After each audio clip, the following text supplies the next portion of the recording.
Hello hipsters, Chris here from the podcast. Just hitting you up with a bit of information on our sponsors. We are very happy to say this season we are backed for the season by Chris and his team at 4elementswebdesign.co.uk. That's where you'll find them. You'll also find them on Twitter at 4elementsDES. What do 4Elements do? Well, if you're looking to build yourself the most hipsterish website possible, they are the guys for you. Branding, web design, marketing, video production, they're the four main elements, but they also look at so much more besides. Don't forget their tagline, beautiful websites, brands and strategic marketing solutions to take your business to the next level. Hit up Chris and his team, let them know that we sent you, and he might give you a little present. No promises, but what he will do is give you a fantastic website. So just a reminder, that is 4elementswebdesign.co.uk. And now, on with the show.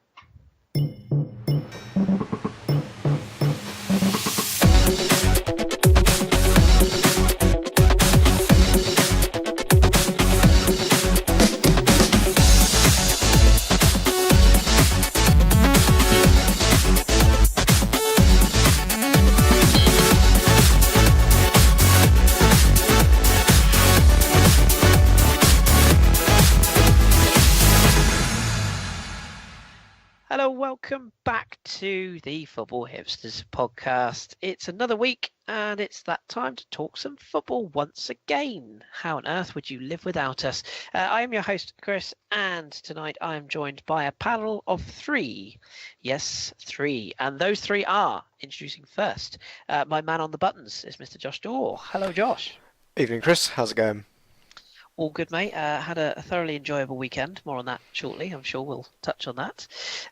Also pouring himself a cup of tea is Mr. Ross Bramble. Hello, Ross. Good evening. Not such a good weekend for you. Again, we'll probably touch on that in a bit. But, there are happier times ahead, hopefully. Or maybe not. Maybe we'll get your views. And finally, last but not least, is the lovely Lana. Hello, Lana. Hello, how you doing? All good, all good. Did you have a nice weekend? We're not going to mention a certain team in black and white stripes yet, but we are going to have to. Yeah, we are going to have. 1 out of 3. We might have to cross that bridge when we get there, unfortunately, but we will get there. Right, just us three tonight. Joel is working this evening, but he has given me a very lovely rundown of La Liga for you all later on, so we'll be back to that soon. But let's crack on with the show. We're going to start in jolly old England this week, boys and girls, and I don't think we can start anywhere but the North London derby. The weekend's fixtures got underway with it. Arsenal 2, Tottenham Hotspur 0.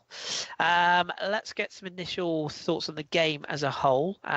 Josh, what did you make of the performance from Arsenal and the overall sort of, I suppose, how the game went and how it ended up going, shall we say? Because I don't think everyone had Arsenal as favourites coming into this game. No, I think the only thing that Arsenal had going in from the fan base point of view was hope rather than like solid knowledge that Arsenal would win this game. I went into it thinking, Arsenal have come in being a very good team over the last couple of years versus Spurs, and we've always looked at this fixture and gone, oh, maybe it's Spurs' year that they might do something for us and we'll slip up, but we've managed to get through and get decent results against them consistently. But the Spurs team that turned up looked like they hadn't played in a couple of weeks. Perhaps it's the number of injuries, all those players not going on international duty, because they had 4 players that had returned from injury. If you can hear the inverted commas around that word, that's my bias in point of why they pulled out. But I think overall they look very, very lackadaisical. This wasn't a team that I really expected to see come out and fight, but Arsenal, on the other hand, just really rose to the ascendancy of a derby game, and I think Spurs just completely bottled the derby. I have to say that Mike Dean, with some of his calls, were very, very odd. Arsenal certainly benefited with them for the first goal, with the tackle on Alexis from Sanchez, but Mike Dean was at least consistent in his mistakes because he gave exactly the same kind of decision in the second half against Arsenal, and Tottenham from the same kind of position, just unfortunately for them, couldn't win the header after the free kick was whipped in by Christian Eriksen. But overall, I think Tottenham were just completely blown away with the intensity. I don't know whether or not Pochettino, for the derby games that he's had and the clubs that he's been at, there hasn't really been an expectation for him to perform in them. I think for Southampton, they'd be playing Portsmouth. It's very rare that that derby really occurs, especially during his tenure. And then when he was at Espanyol, it's Barcelona, and there's no real expectation to really get anything out of that game. So I'm not sure whether or not he's got the right mentality to set up for a derby game. But overall, I'm very happy with the result, obviously. And I've been a very, very smug Arsenal fan in an office full of Spurs today. Oh, yeah, that's always good for the bragging rights, isn't it? No, I'm completely on board with pretty much everything you said there. Lana, you saw the game as well. Is this this whole talk of sort of power shifts and whatnot? Does it just sort of prove that it's very premature? I mean, Tottenham fans rightly are very proud of the side they put together, and Pochettino has clearly done a very, very good job. But it takes a lot to shift power of 40, 50 odd years in one game, doesn't it? Yeah, I agree. I thought he was very disrespectful, because I read an article where he said he wouldn't trade for Arsenal's, like, the silverware that they had won. He wouldn't trade for it, and I'm like, who gave you the right to be arrogant? You haven't achieved anything whatsoever. You finished one season above Arsenal, and you're acting like you've won the Champions League, the World Cup, and everything in one. And I find that I thought that he was very arrogant going into this game, and the way that, with the lineup and everything, and the big talk, and they didn't show up at all. And I found it quite ironic that their best player was Moses Sissoko. And I was like just sitting there and thinking, oh yeah, a fraud for France. But he was, I thought he was really good on Saturday, the only one that actually bothered to do anything. And Harry Kane, he wasn't anywhere to be seen. And the fact that he was taken off after, I thought, like 60 minutes or so was evident to the fact that he didn't do anything. And then I was like, yep, he doesn't show up to big games. So, I was feeling pretty smug considering how much shit they talked about Lacazette over the past few weeks. So I was really happy, and I thought that Lacazette had a great game. His assist for Alexis and his movement around the box, and the fact that, okay, he didn't score, but his ability to bring others into play is so underrated, and I don't think he gets enough credit for it. Much like Özil, I thought he was the best man on the pitch against Spurs. He had a really, really good game. I was just really happy about it. I thought that the whole team stepped up. I even thought that Cech had a really good game. He had a couple of great saves. And I think the one player I'm really surprised over how good he's progressed is Nacho Monreal. Like, when he came, I didn't really think that he could become a leader, but he was like so good at the back and, organizing and everything. And I wouldn't mind seeing him, if he stays on, being the next Arsenal captain, because I thought he had a really good game as well. And he's really stepped up as a player, becoming a leader in a team where not many do, step up to become a leader, as we've seen sometimes against big teams. Yeah, I agree with that. I thought the back three, Mustafi, Monreal and Koscielny, were all impeccable on the day, and probably Mustafi's best game for Arsenal, as well as the goal. He was superb, and the front three were equally very, very good on the day. And Ross, it's we mentioned Mesut Ozil there in the discussion. A tweet that was deployed shortly after the game caused a little bit of a furore, storm in a teacup, you probably would say, given the fact that Mesut's the sort of the GIF file was of Mesut drinking a cup of tea. For our listeners who live under a rock, which I'm sure most people will be aware, but this caused quite a lot of furore, didn't it, amongst the journalism world? Do you want to just briefly explain what the issue was and subsequent fallout, and maybe give us your views from a journalistic point of view, as you are, how you saw the whole thing. Well, as I know it, there is a Daily Mail reporter who penned an article suggesting that a combined 11 of Spurs and Arsenal would be entirely made up of Spurs players. I haven't actually read the article because I didn't think it was that much of an interesting talking point, but that's my understanding of the article in itself. Obviously, then Arsenal go in and win the game. There's a tweet sent out from the Arsenal account of Mesut Ozil sipping a cup of tea. And the problem isn't so much that tweet in isolation, because I think social media is a platform where you should be free to be able to do that sort of thing. And it's actually quite nice to see a club that can have fun with the journalists that report on it, especially when some of the things that are said about them aren't always fair. But I think that the wider problem is that a Twitter account with the following of Arsenal Football Club, and with football being as ravenous as it can be, especially in a derby environment, it caused a bit of a stir, and Arsenal fans that took offence to the article decided to go after this journalist. And there is apparently a lot of very disrespectful comments being sent his way, both religious and just in terms of his integrity as a journalist.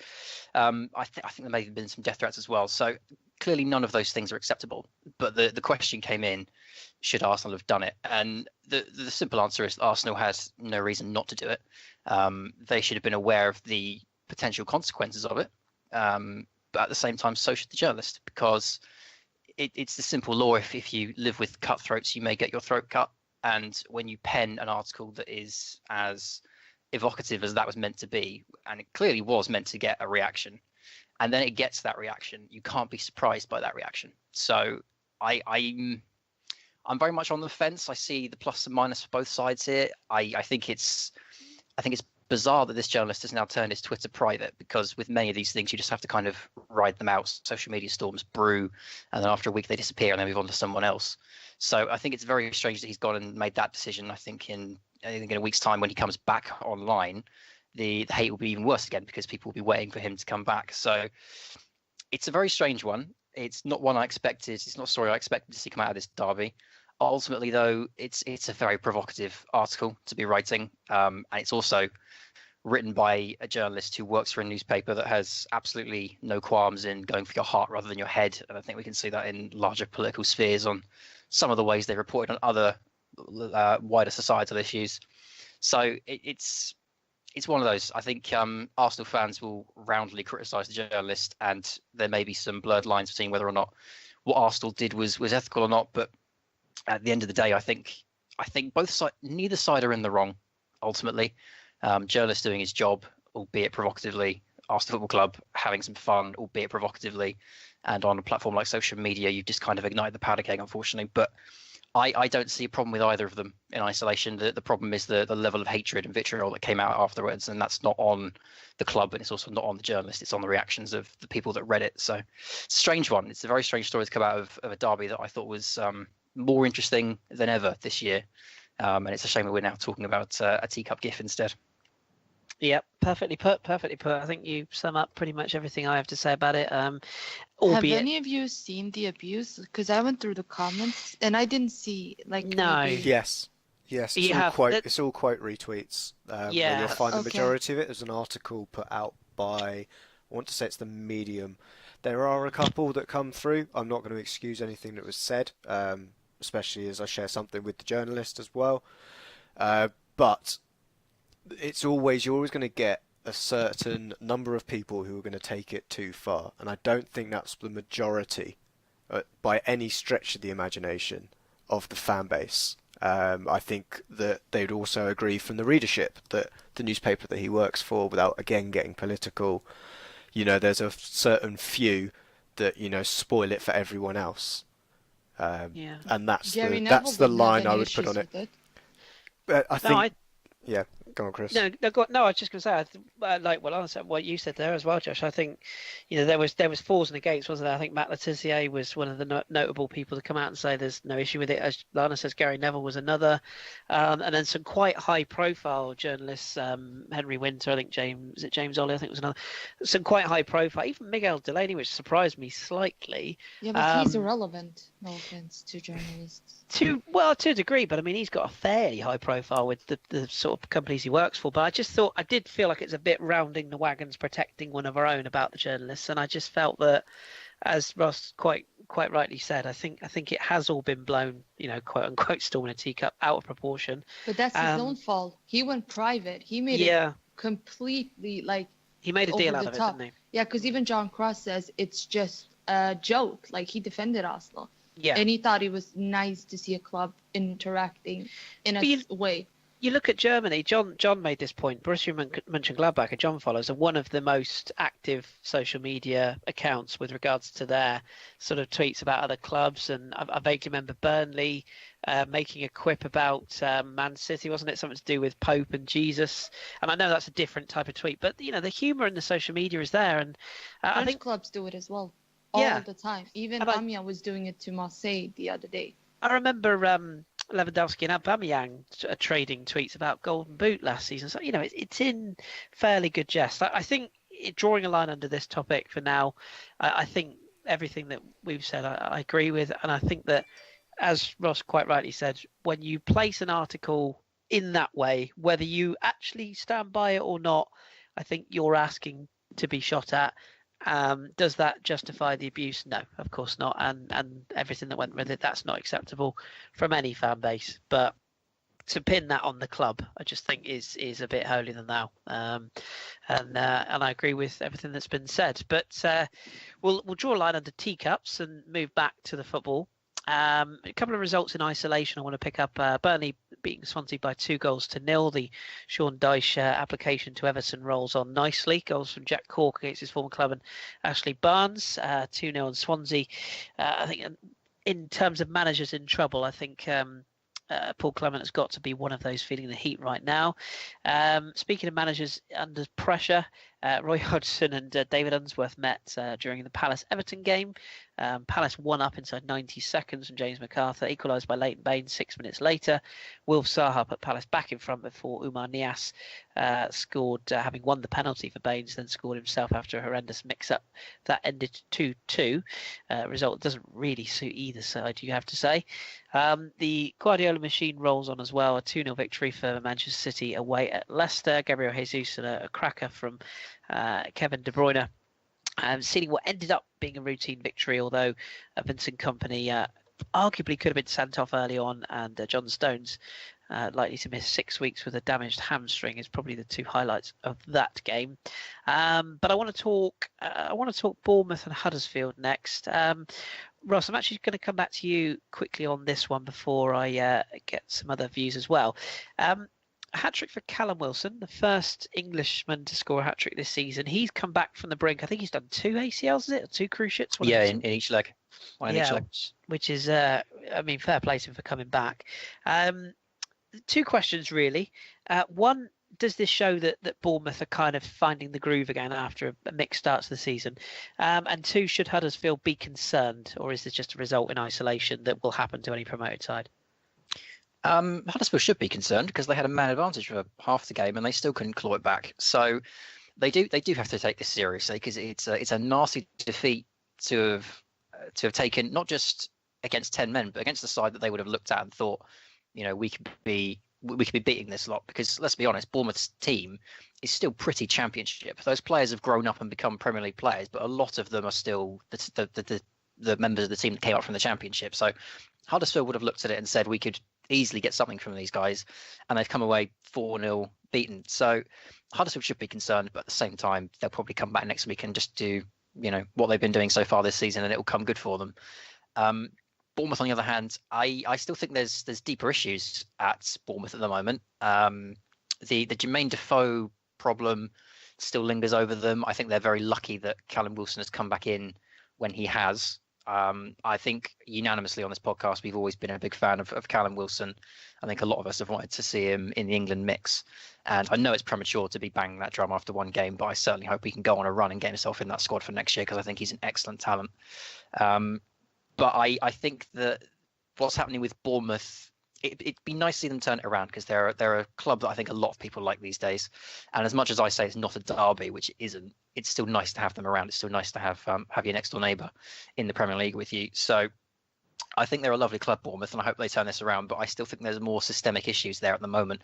Primarily the issues with some of their signings this window that haven't really happened. Nathan Ake, don't think he's really organised that defence as well as he did when he first went in there. Jermaine Defoe, I don't think he's really learnt his role in that side yet. I don't think the Bournemouth side has learnt Jermaine Defoe's role in that side yet. So there are deeper lying issues, but as long as they've got Callum Wilson playing in the kind of form he was in on the weekend, then they're going to be picking up points. Yeah, good to see them finding their form, and as you say, good to see Wilson back. He's a player I must admit I do like a lot as well, as you said. Lana, let's talk quickly Manchester United as well. They got a 4-1 victory over Newcastle on Saturday night. You'll probably want to talk about one specific man's return, probably two returns, arguably. The return of the king. Indeed, yes, with the famous one-liner after the game as well, but also Paul Pogba returning for Manchester United, who looked a lot more fluid despite going behind to a Dwight Gale goal. Martial, Smalling, Pogba himself, and Lukaku getting back on the score sheet with a finish of a man who certainly looked relieved to finally get back on the goal train. Two questions then. Zlatan, he's obviously back. How much of an impact do you see him making? And Manchester United, were you impressed? Was it as simple as getting those two big names, and particularly Pogba, back in the starting lineup, that made them look impressive again, or was it a bit that Newcastle weren't that great on the day? Maybe a bit of both. We've seen how they've struggled without Pogba. Although I'm a bit like, how can a team be so reliant on one player? I mean, so that like you open up a can of worms and you have to, start to talk about other factors. But the fact that he comes back and they win, and okay, they didn't look impressive, but they look a different side when they have Pogba in their team. So I thought it was good to see him back. It will be interesting to see going forward, whether it's because of him that they had a good game, or if it's just, Newcastle being Newcastle. When it comes to Zlatan, I think my first impression was you're 36-year-old and you've had, a major injury that normally takes up to a year and a half to recover from, and you've come back in the space of 7 months. And then to attempt what he does. I don't know if you guys saw it. He was in the air doing a sideway kick, almost like martial art. And I'm like, you just came back from injury. What are you doing? So like, this guy's not human. This is not normal, because any player coming back would take it easy. We've seen it, with the likes of Fekir, Falcao, even Theo Walcott. But this guy, nope, he just comes back, acts as if nothing has happened. And he said it in his interview later, that he didn't feel 100%. His head knows what's right. It's just a matter of having his legs to follow. And he makes a fair point. I mean, it's his first game back. So we'll see how it goes forward. I think it's good to have him back. It gives them the option of, changing formation, having that, other type of striker to bring on, because we've seen Lukaku struggling lately, not scoring. I don't know how many games it's been. So it's, I saw how relieved he was to see that go in. And I think he's also happy to have Zlatan back, because the pressure of him performing, I think it's too big for him, especially at a big club like United. And I don't think he has the mentality to handle it as someone like Zlatan would, who's used to, performing at a high level for big clubs. So I think it's good for him that Zlatan's back, also for United and for me, because I get to see him play now. Naturally, yes. Yeah, naturally. And as Josh was pointing out in the chat box, there are 7 games without goal for Lukaku, so he's back on the right track. no such trouble for Marcus Silva and Watford on Sunday, who got a 2-0 victory over beleaguered West Ham. The David Moyes era is off to a flyer. Not. Andy Carroll could easily have seen red after, 30 seconds. Interesting choice of elbow use there. But goals from Will Hughes, who I know Ross is a big fan of, and Richarlison back on the score sheet once again. I think it's safe to say that we'll probably revisit West Ham another day when it's a couple of weeks down the road, when we can get a fair assumption as to where they are. But one thing's for sure, the fans were not happy chanting against the board throughout that game. So I think Friday night's visits, who is it they've got on Friday? I forget. Is it Everton? I think it's Everton. I think that'll be interesting to see what the atmosphere is like when they rock up on Friday. But that'll be on next week's show. West Bromwich Albion 0, Chelsea 4. Josh, not so much to talk about as a whole about the game here. 2 goals for Eden Hazard, 1 from Marcos Alonso and 1 from Alvaro Morata. Chelsea very much back into gear. However, we had some news today being Monday, that the reign of Tony Pulis, the curtain has come down. He was sacked as manager today. Surprised in any way, shape or form about this? And which direction do you see West Brom going in now? Because they had Pepe Mel before, didn't they? And that didn't really work out too well. So do you see them going for a sort of a flashy foreigner, or a more conservative Englishman again? Or Britishman, I should say. Yeah, I was very surprised to see it happen as the result of this game. You would have thought, playing Chelsea is almost on a hiding to nothing, really. But the viciousness of which the West Brom crowd booed off the team and Tony Pulis, I think it has to be a decision that was made, really, to get rid of him. Looking at the managers that are available, I'm sure there's a certain Welshman, or fellow Welshman, that's kicking himself for not hanging on for another week as this job has become available. I'm sure we'll speak about Chris Coleman going to Sunderland later, but they've just been taken over by new Chinese owners, so there's always going to be that kind of assumption that they'll go for a big name. It's going to be interesting who they do try and bring in. I think the fans are asking for Robert Koeman. I know Russell has now got a new fan base to target, to tell them no, they don't want Ronald Koeman. But overall, I'm not really sure, because we don't know these owners for how they're going to want to take it. They've got a level-headed board, so perhaps they'll let the chairman make that kind of decision, or at least put names to them. But I'm not really sure who's available, really, that could do a job. Is it perhaps Pardew? I'm not sure. It could be Allardyce. I think he's probably the most solid manager that could come in and do a job that seems the most West Brom, in inverted commas. But otherwise, I'm not really sure who's going to be coming in. Gary Megson's his second favourite for that job, which kind of sums up the scale of the managerial issue at the moment. There's a lot of mid-table clubs sacking managers or thinking about sacking managers, and then as soon as they do, they realise that the managerial pool right now is very scarce. And Gary Megson being the second favourite, I think, underlines the issue that West Brom are going to have, because they're not the most attractive team in the world. No. I know it's Premier League, I know they have the money, and I know the chairman will probably want a different direction and all this, but they're not the biggest project in the world, so they're going to have a tough time finding the right manager for them. Yeah, unfashionable area, but with all due respect to the Black Country as well, but it is sort of a slightly unfashionable area, particularly when you look at the teams in that area as well that could be after managers. It isn't the most appealing job, but there is money there, so maybe. Yeah. There's also the of the bottom 6, 5 of them have now changed their managers. It's only Swansea who haven't. Who probably will if things continue much beyond another week or so's time. Yeah. Yeah, you do. The scenes are going to be immense when Carlo Ancelotti walks into the Hawthorns, I can imagine now. I did laugh at one tweet. Did you see the tweet that went around from the West Brom fan? Simply stated, lost season ticket, if found, please keep. Which did amuse me greatly yesterday. Hats off to that chap. But we shall see what happens, and of course we will see, as we mentioned earlier on, about the Watford manager Marco Silva. Of course, there's still a lot of. He didn't deny the fact that he could be off to Everton, so there's a lot more managerial merry-go-round to happen yet, one suspects. Which leads us nicely onto our final game that's been played. We talk ahead of Brighton Stoke, which is ahead of us this evening. But of the other games that were played, there is one more. Sorry, Ross, I'm going to have to open the cupboard and let it out. Another defeat for Southampton.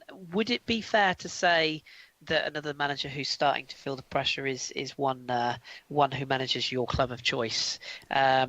Pressure mounting, do you think? Because it's not been rosy, has it, since the appointment of Pellegrino? Is there a slight sort of rustle in the hedges of his departure or potential departure after Saturday's 3-0 defeat to Liverpool? There is a large section of the fan base that is ready to call for his head, and I understand the emotion too, because I'm sick and tired of watching us as well. I don't look forward to watching Southampton play. I don't look forward to the football weekends anymore. I get my joy out of the Championship these days, so I understand the demand for it, because we are so poor, it's unbelievable. I think what's dawning on people this week is that it's not just Pellegrino. It's starting to feel more systemic. It's starting to feel more like it comes from higher up the food chain. I think a lot has been made in the Southampton social media section, at least, of Les Reed's current track record with managers, in which that he didn't keep hold of Pochettino. He fell out with Ronald Koeman. He picked Claude Puel and then had to sack him, and now he's picked Pellegrino, and looks like if things don't improve, he might have to sack him. I'm not ready to call for the pitchforks just yet. I don't think I can't really invest too much emotion in Southampton at the moment, but I'm very much concerned that there's not enough managers in the world right now that are free and available to come to Southampton and get us going in the way we want. There's a lot of Southampton fans saying, well, we should go for Sam Allardyce, we should go for Tony Pulis, we should get someone in that knows the club, like Alan Pardew, who was here in 2009, Nigel Adkins, who was here for the League One and Championship seasons. And none of those appealed to me. I think all of those are the wrong options. So you look around at the other possibilities, and there are none. There's not a single manager I can think of right now that's out of work that I would trust to take Southampton in the right direction and get us playing the way we need to be playing. We then have to be looking at prizing another manager away from someone else, and that's just not something we've been doing the past few years. Pochettino was a free agent, Koeman was a free agent, Puel was a free agent, Pellegrino was a free agent. If Marco Silva is going to cost Everton £10 million, that's not something we're going to invest in him unless we're desperate. So I think personally we have to stick with him, and we have to give him longer. The tricky bit, though, is that this weekend we have Everton. The weekend after we have Manchester City. The weekend after we have Bournemouth. Now, if we were to come out of those three games with, let's argue, 2 points, I think there would be a backlash on Pellegrino and the board that would be so vitriolic, a change would have to happen. But there's a lot of concern among Southampton fans that not only are we going to be sliding back into a relegation bout, but that the board have given up on the club and have given up on the fans, because they promised fan forums and they promised a lot more interaction and to be more open and honest, and we've just not heard of any of them. They've all gone into hiding. The one fan forum we have had was about 2 weeks ago, when the issue was brought up by Southampton fans, and it was about disability access to the stadium, which is a very important topic, but it did seem to be the nicest, softest one they could have chosen for their first fan forum, in a kind of I told you we're doing these, please don't yell at us. So there's a growing disdain for not just Pellegrino, but for the board and quite a few of the players now as well. I've seen lots of reports that strikers are going to be sold off in January as well. It's all just gone to hell, unfortunately. And I think the thing for me is that I just completely detached myself from all of it at the moment. I just don't feel it anymore. I didn't watch the game on the weekend. I just didn't have any interest in it because I knew we were going to get hammered. I have no interest in seeing us play Everton. I've got no interest in us seeing us play Manchester City. And I think that's a problem that the board have created with their two last managerial appointments. Yeah, all is not well at St Mary's, that's for sure. And we obviously have to give some credit to Liverpool, who again found some form and kept a clean sheet. We have to give credit where credit's due. Oh, they should have won by 6. They were very good from what I hear, and the highlights I've seen. They had some excellent opportunities, and on another day that should have been 6 or 7. Yeah, and 2 goals from Mohamed Salah, who's proving to be one of the signings of the season without a doubt, where I think some people, particularly Serie A watchers, were a little bit on the fence as to how it would go, but that seems to be working out fine. And Felipe Coutinho, who now appears to be quite happy to stay in Liverpool. Funny that, with the third and clinching goal of that game. So that was the weekend that was in the Premier League. I say we've got this fixture ahead of us tonight. We may well give you some updates if we get them. That leaves the table looking thus: Manchester City still 8 points clear at the top, 34 played now. I think was it 15 straight wins, something along those lines. They look invincible at the moment. Manchester United 26 points and in second, with Chelsea a further point behind in third. Spurs with that drop points in the North London derby sees their gap cut to just a point. They're 23 points and only a point clear of Liverpool, Arsenal and Burnley, down to 7th. Of course, Burnley, if they win their game with Arsenal, could leapfrog them at the weekend. Those two meet on Sunday. Watford, Brighton and Huddersfield make up the top 10, with Newcastle 11th, Leicester 12th, Bournemouth 13th after their 2 straight wins, Southampton falling to 14th, with Stoke, Everton, West Brom hovering precariously above the bottom 3, which remain Crystal Palace, Swansea and West Ham reading up the table. As for next week's fixtures, say the Arsenal-Burnley game is one that looks interesting on the Sunday at 2 o'clock. Ross's Southampton, as we said, host Everton on the Sunday as well. We've also got the interesting fixture between Liverpool and Chelsea, which is the 5:30 game on the Saturday, and maybe Swansea-Bournemouth might be worth a look as well, given the pressure that's currently on the Swans down in Wales. So we shall see what happens there.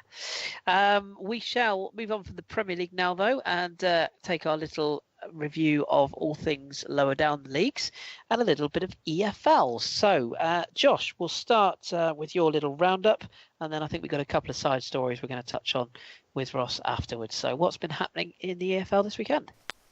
Yeah, cheers, Chris. I think we'll start with a bit of a goalkeeping mishap. Millwall versus Sunderland. You'd think, 2 fairly defensive teams, although Sunderland's haven't had a great run of fixtures, or a great run, to be fair. Just announced that Chris Coleman's come in, and the goalkeepers from either side have probably the worst games of their careers together. All 4 goals, 2 apiece, were as the result of goalkeeping howlers. 2 free kicks from Millwall and a couple of deflected crosses from Sunderland, resulted in that game coming all square. On them announcing Chris Coleman, Ross, you'd have seen him at Fulham. I'm trying to think where else he's been as well. But what do you think of the appointment from him, coming from a national team job and picking Sunderland? Because it's not really a choice that I would have thought he would have gone with. I thought he would have gone more safe. Yeah, he could have picked any of the jobs that are currently available in the Premier League, as far as I'm concerned. And certainly there are top-end Championship clubs, or even clubs that are currently struggling in the Championship, that may ultimately be looking for a new manager, that I think Chris Coleman would have suited a lot more. Picking Sunderland is a massive shock. I think he's probably picked it on the basis that Sunderland are a really, really big club. They may be bottom of the Championship and they may be in a rotten run of form, but they are still a big name.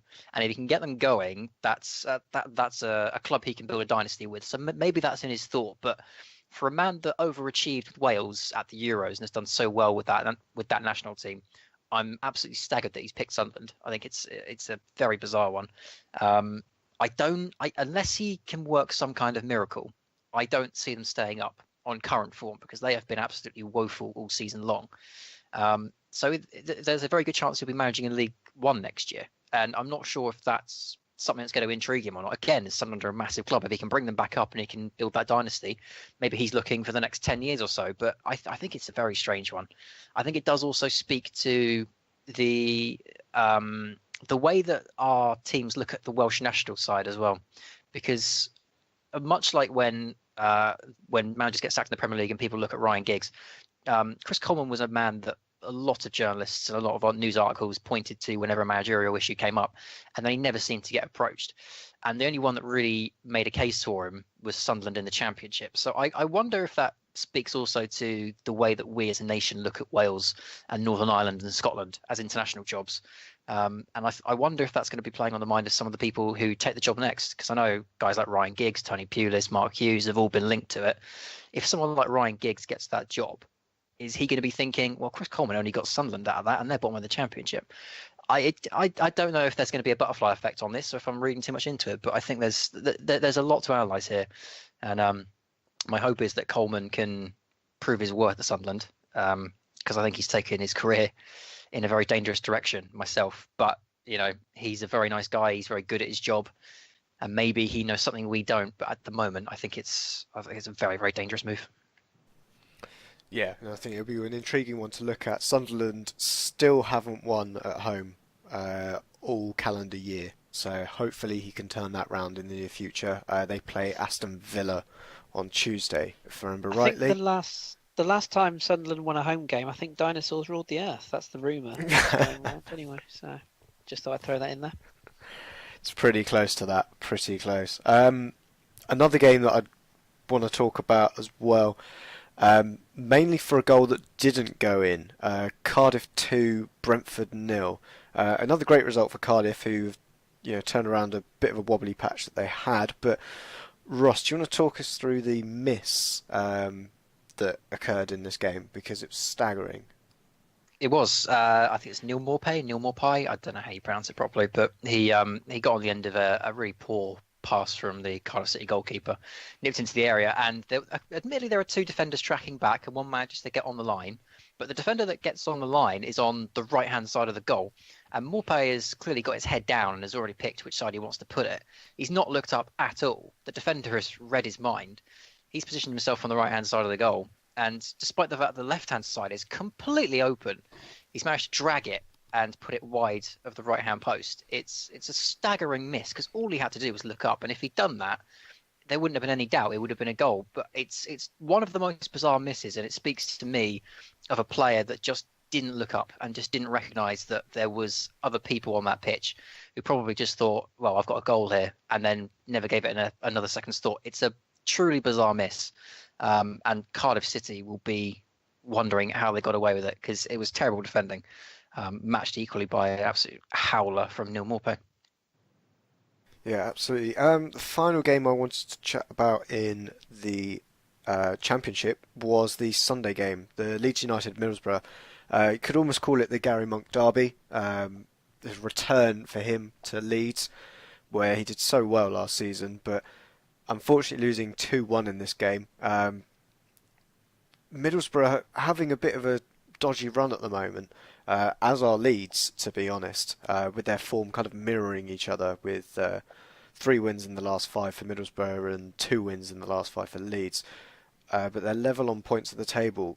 Ross, with the Championship this year, we knew we were going to... we both said that it would be tight this year, but the way that Middlesbrough strengthened and the way that Leeds started the season, is it a shock to see them both down in 6th and 7th? That's difficult, because I don't think I actually picked anyone to win the league at the start of the season, did I? Because it was just such an open division. Yeah. And I just threw my hands up and said, I can't predict it, because there's so many variables that go into this. Middlesbrough could get relegated for all I know, because of all the chopping and changing. They brought in so many players. They brought in a new manager. They were playing a new style. It was just all change all over the board. So I'm not sure if shocked is the word. But given how Leeds started, I'm surprised that they slumped as heavily as they did, and they are now below Middlesbrough, given how poor Middlesbrough were when they started. I suppose based on the season's form, I think the biggest surprise here is that Middlesbrough are still above Leeds, albeit only by a single goal. I would probably pin that as the only surprise I can see so far. But I was also a little disappointed in the way that they performed against Leeds on the weekend, because Leeds clearly had a point to prove, not just for the fans against their old manager, but because of the recent run they've been on, 3 defeats on the spin. And I know a lot of Leeds fans were already saying, well, he's probably going to be looking at the sack here. And that may just be a knee-jerk reaction because of the history they've had the past few seasons. But there was already whispers that he might be gone because of it, and they needed to prove a point. So Leeds came out and they looked absolutely fantastic at times. But Middlesbrough, I just thought, for a manager that was playing so well with Leeds last year, that knew this division and had some real talent in that squad, it just struck me that there was just no real cohesion in that Middlesbrough side. No one really knew the game plan. No one really knew who they were or what they were, and it just didn't feel or look right. And if that's the way Middlesbrough have been playing in all the games this season, then I can quite understand why Middlesbrough fans are looking at it and saying, well, this isn't what we were promised. This isn't what we were expecting. Equally, they're sixth, and if the season ended today, it'd be the playoffs. So it's a bizarre league this year, the Championship. Teams that aren't even doing very well are up in the top six, and teams that are doing well are still languishing down the bottom. So a bizarre division and a bizarre game of football in the end. I remember Daniel Ayala with his penalty, tripping, or he threw Luke Ayling to the ground, and then Luke Ayling pulled back on his leg and tripped him for the penalty. Just strange game. And I know, Chris, you watched it as well. Yes. I don't know if you agree with my analysis there on Middlesbrough, but as a fixture, it just felt very odd at times. They never turned up, Ross, did they? They never turned up. I was quite looking forward to this because I had a cheeky bet on it, but that's by the by, which would have won had I not cashed out. Damn and blast. Anyway, yeah, I was just really. There's two things I wanted to bring up on this really quickly because, as you know, I've been trying to get into my Championship a little bit more this season, and actually I've been neglecting my European football to watch more Championship games. So you should be very proud of me there, Ross. But yeah, I did watch it, and the two things that struck me was, as you say, Middlesbrough looked completely toothless. They got a striker in Britt Assombalonga who's a proven goal scorer at this level and adds physicality and quality up front. I know a fair bit about Martin Braithwaite from his time in Toulouse, and what he lacks in out-and-out goal scoring, he does make up for in putting himself about, and he's a good target man. He's very, very good technically, and he's an international football, people forget as well. And I just thought that they never really got going until they were basically 2-0 down and out of the game. The penalty decision was ridiculous. What Daniel Ayala, he strikes me as one of those sort of defenders who's not very good but gets away with it because he's physical and can rough people up, but he really doesn't. He's never convinced me as a centre back. And I just felt that Middlesbrough offered very little, and some of the players, I never realised, for example, that Johnny Howson was there. I didn't realise he was at Middlesbrough. And you look at that squad and you think there's enough players there, but they just never seem to be in the game. And as you say, to me, they almost look as a side that were almost there for the taking. On the flip side of that Leeds squad, I mean, some of the players they've got, I was really, really impressed with some of their players.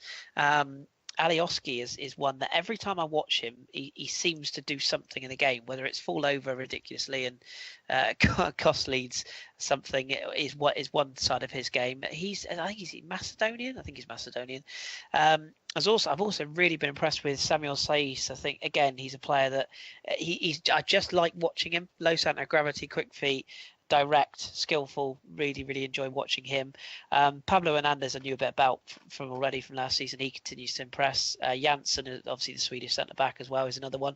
And Berardi, who's a player that's gone a bit under my radar, but the one that really sort of stood out to me, as well as the two foreign lads, Saiz and Alioski, Kemar Roof. Am I right in saying, Ross, he came from, is it Oxford? He came from last season? Yeah.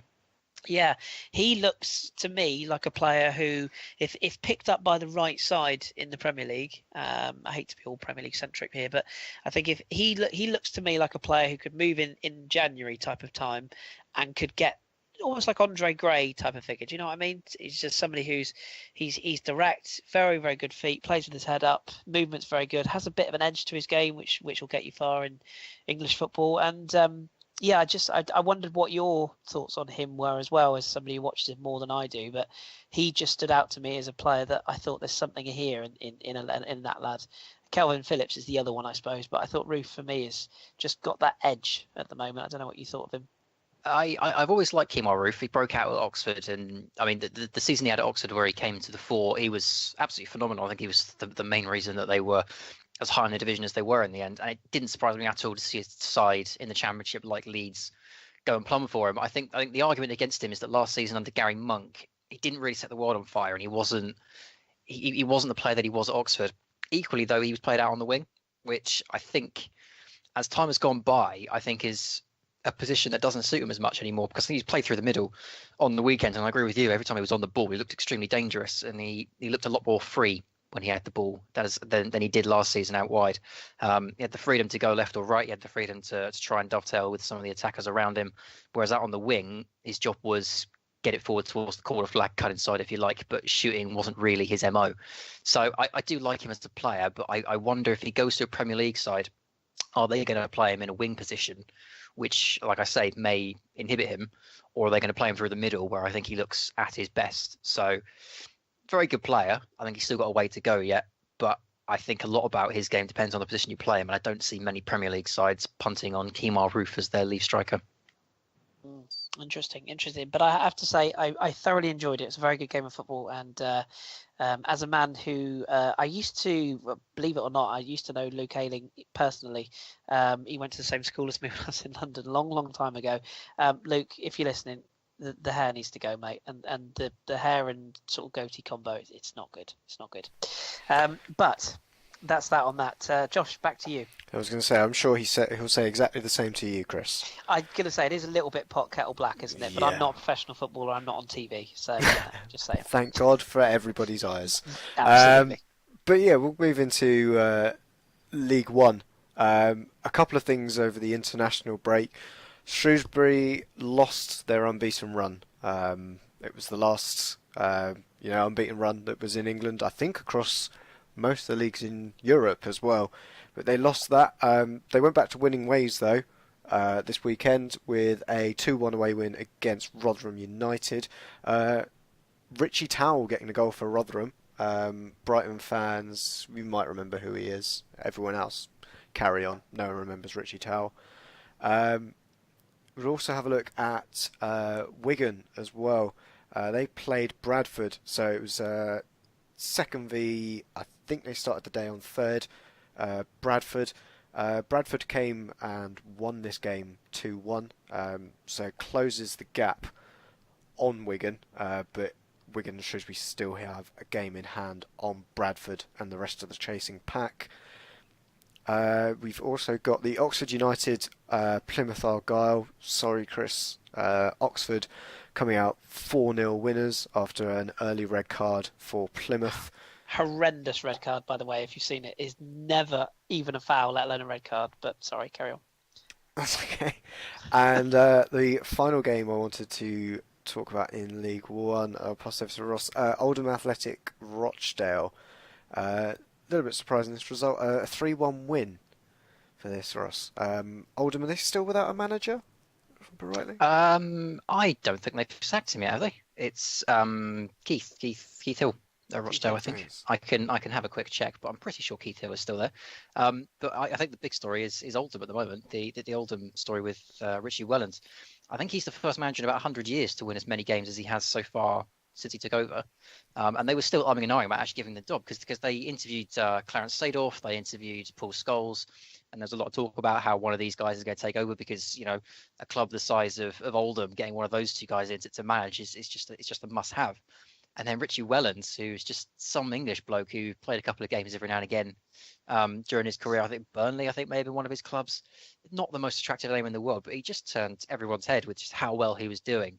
And like you say, it's a local derby. I know Rochdale have been in really poor form this season, but it's still one that it's tricky, not just because it's a derby, because Keith Hill's Rochdale, they do organise well. They're clearly not as well this season as they did last, but they're still a very tough side to break down. And to win as comprehensively as they did, and to now be playing a style that seems to have so much more flair than I think I've ever seen Oldham in the 10, 15 years that I've watched football. I don't think I've ever seen an Oldham side that's had this much about them and has looked this potent. So it's a brilliant story to see Oldham finally turn this around, because I remember when Southampton were down in League One, we went away to Oldham and beat them about 6-0, and they just looked the same since then as they have until Richie Wellens took over. They just looked like they were sleepwalking to relegation every year, and they just managed to survive every year. It's really quite refreshing to see someone like Richie Wellens not only get the opportunity, but to take it so well and turn them around so quickly. Yeah, definitely. We'll just move on to finally League Two. Biggest shock of the weekend, I think, across all of English division. Chesterfield, bottom of the league, beating Exeter City, who were, I believe, up in fourth at the beginning of the weekend. That's certainly where they've ended it. A great 1-0 win for them. Luton Town, the great entertainers, managed to put 7 past Cambridge United, including one from the halfway line. If I remember rightly, I can't remember which of the Lees hit that one or if it was Potts. But a fantastic goal nonetheless. Cambridge United just completely blown away in that game. And finally, one of the feel-good stories, for me anyway, Craig McHale-Smith, much maligned with injury across his career, finished the weekend with a hat-trick against Wycombe Wanderers. It was a 11-minute hat-trick from the 72nd minute to the 83rd, and a fantastic result for them. Ross, were there any other stories you wanted to cover in the EFL? Not many, if at all any. Actually, now I'm looking back down the fixture list, but I did want to mention Luton Town. I know you've just said there 7-0, absolutely incredible. It's the third time this season that they've scored 6 or more goals at home. They had a 6-0, a 7-0, and an 8-2 or something similar. So yeah, if you're in the mood for some League Two football, go to Luton. That may be where I go next for my next day trip out to the EFL. It sounds like it's raining goals there at times, and what another performance that was for Luton Town. Yeah, absolutely. We got midweek games as well, Ross, haven't we? And yes, we do. We have Champions League, so we have midweek EFL. And some is on Sky for those viewers in the UK. I think Sheffield Wednesday. Sheffield Wednesday game, yeah. Yes, absolutely. So we'll cover this in France, but Amiens are having a lovely evening. We'll come back to that. There was 2 other quick stories I think we had just to shoehorn in, wasn't there? Josh, you wanted to mention Billericay Town, didn't you, in this fixture in the FA Cup? Yeah, in the FA Cup, just before the weekend actually started, Billericay played the replay against Leatherhead. They're in the same league, but I would get anyone to listen. I'm not going to promote another pod on the on this one, but do listen to the Magic Sponge podcast. They've got a couple of former footballers who are managing in the same league as Billericay, and basically you'd think the likes of the oligarch money has bought the league in terms of paying outrageous wages to players in the Premier League, but Billericay are doing something very similar. And Leatherhead went in 0-0 at half-time and must have got the biggest, most rousing half-time speech from their manager as they went out and won 3-1 in the second half. A fantastic result for them because most of their players are part-time and aren't on anywhere near the wages. If you're looking at the Billericay squad, they've got the likes of Paul Konchesky in their ranks, Jamie O'Hara and Jermaine Pennant. Perhaps more Asbos than goals, but that's their team. Allegedly. But absolutely fantastic result for Leatherhead, and I believe they've got Wycombe in the next round. So really good result for them.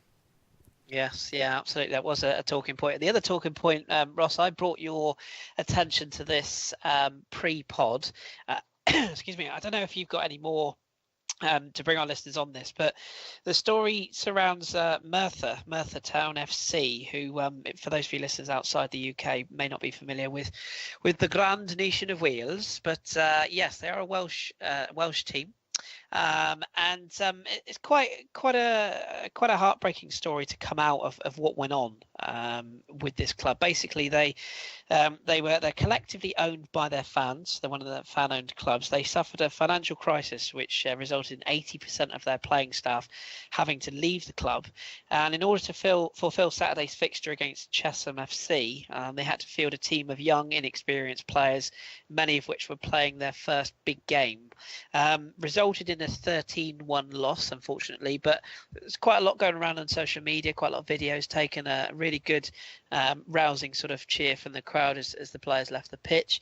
Have you had a chance to have a look at this story, Ross, and anything you want to add to the fact that there are clubs like this, clubs that are not particularly on the radar, but have serious problems when financial crisis hits? I think reading into this story, I think it's something like they've only played at home once in something like 6 weeks, which is really what's cost their revenue and therefore cost their playing staff. It's serious problems for clubs this low down in the league, isn't it?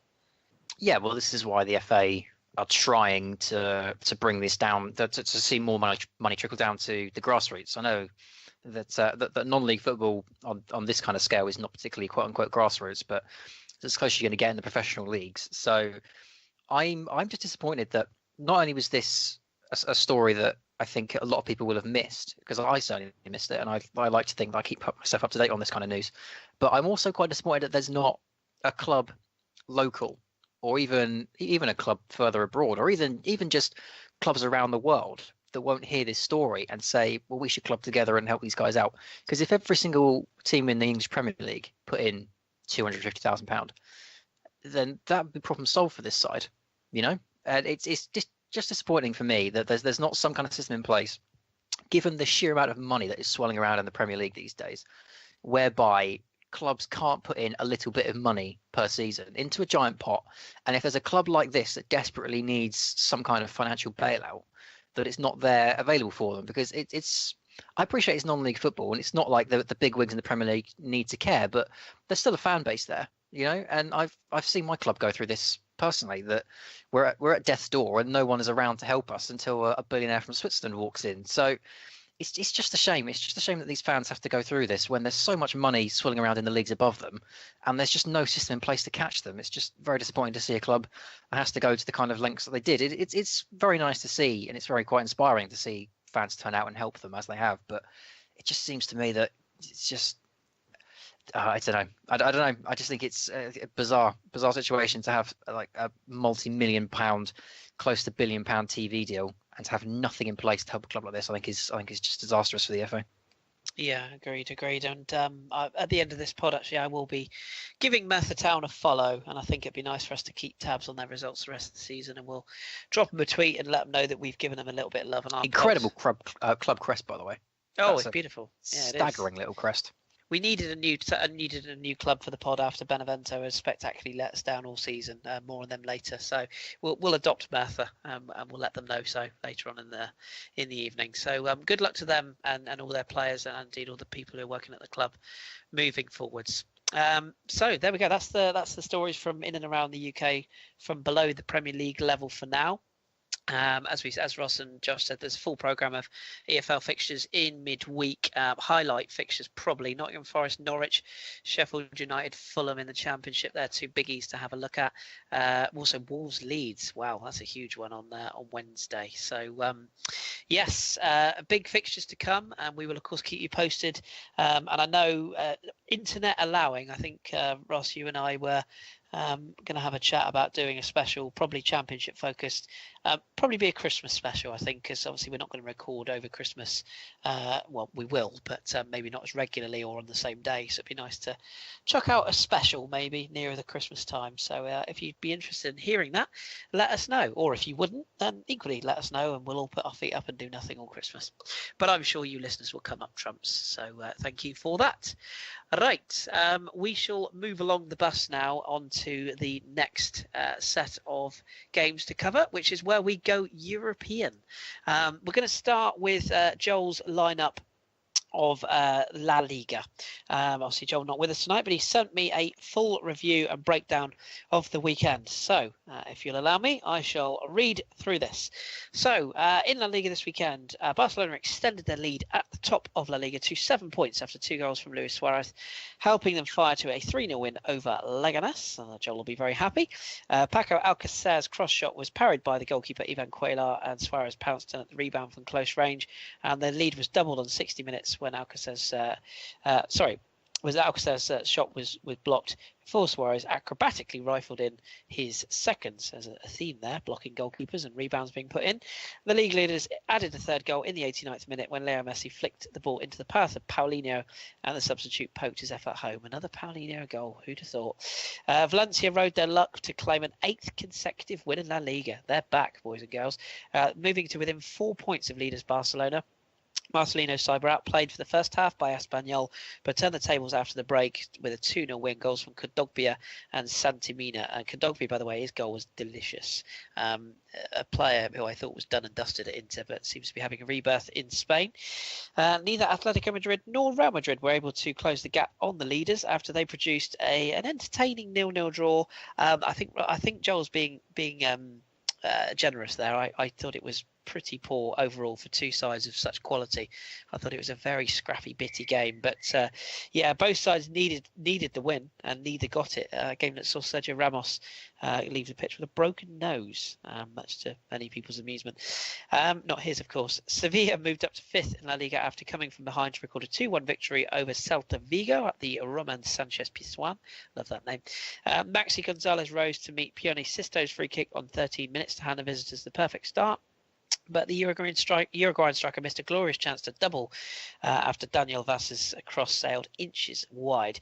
Sevilla took full advantage though, and on 37 minutes, Johannes Geis, who I must admit I'd forgotten had joined them from Schalke in the summer, was headed in by Luis Muriel, who's a summer signing, of course, from Sampdoria. The home side completed the turnaround 3 minutes into the second half when Nolito converted Pablo Sarabia's centre. Pablo Hernandez came closest to equalising in stoppage time, but could only head over after being set up by Sergi Gomes, as Sevilla held on to claim all 3 points to leave Celta in 12th place. Sevilla, of course, play Liverpool in the Champions League this week. Elsewhere, Getafe striker Angel scored twice as his side cruised to a 4-1 victory over struggling Alaves in the lunchtime kickoff. The host made a flying start with goals from Bergara, and a Jorge Molina penalty gave him a 2-goal lead inside the first 10 minutes. Angel added his brace on the opening 20 minutes of the second half, before the visitors replied late on through Christian Santos. Malaga got a much-needed victory to boost their confidence, a 3-2 victory over Deportivo La Coruña, which saw a goal from Lucas Perez in that one. Arsenal fans will remember him briefly. And in the late games on Sunday, Levante moved up to 12th with a 2-0 win over Las Palmas, thanks to goals from Cheikh Doucouré, formerly of La Liga, of course, and Jason in the second half. I don't know which Jason. Might have been Jason Davis, for all I know. And in Bilbao, Athletic earned a 1-1 draw with Villarreal thanks to Arturis Aduri's 77th minute leveller after Manuel Trigueros had opened the scoring for the visitors. A lovely goal that actually cut back from the corner. I saw him sweep that in for 1-0, and that was 8 minutes after they'd seen a spot kick saved by Kepa Arrizabalaga. So that was the weekend that was in La Liga. I think we actually have a fixture this evening, if I'm not mistaken. I could be mistaken because I often am. No, there is a game. Eibar Real Betis is this evening, so obviously that could change the table. But as it stands, Barcelona 4 points clear of Valencia, 34-30. Real Madrid and Atletico tied on 3rd and 4th on 24, with Sevilla, Villarreal, Sociedad and Betis making up the top 8. Betis win tonight could see them go 7th. Leganes, Getafe, Girona and Levante go down to 12th, with Celta Vigo, Espanyol, Bilbao struggling in 15th, and Deportivo La Coruña 16th, with the bottom 4. Eibar just above the drop zone, with Malaga, Deportivo, Alaves and Las Palmas surprisingly still bottom, and they won twice in their first 12 games, really struggling. You won't be surprised to know that Leo Messi is the top scorer in the league. Disciplinary wise, Recio of Malaga, 6 yellow cards and 1 red. My word, he's a bad boy. And top of the assist chart goes to Pione Sisto, 8 assists incredibly for Celta Vigo so far this season. So that is what happened in Spain. We're also going to have a whistle-stop tour of Germany. But before I prattle on about Germany, we're going to come back to Italy, first of all. And hopefully, if Lana's still awake, we'll bring her back in at this point. Lana, let's get the big old lady black and white striped elephant out of the room first of all and into the public domain. Juventus didn't have a good weekend, did they? Losing by 3-2 away at Sampdoria, who at one point in time were 3-0 up before late goals from Higuain and Dybala reduced the arrears, but it wasn't enough. Problems at Juve? They sit 3rd after that defeat, 4 points off the top. What did you make of the performance? Thanks for reminding me of the last quiz. Appreciate it. Sorry. Such a great friend. I won't forget it. Call me the new Josh. Yeah, Josh has his own place. I don't think anyone could replace him. No, true. Are you concerned after watching it? What was your general views on the game? Oh yeah, I'm concerned. Remember how arrogant I was at the beginning? Oh no, now I'm just hiding in a corner because I'm scared someone is going to come out and be like, yep, you arrogant woman.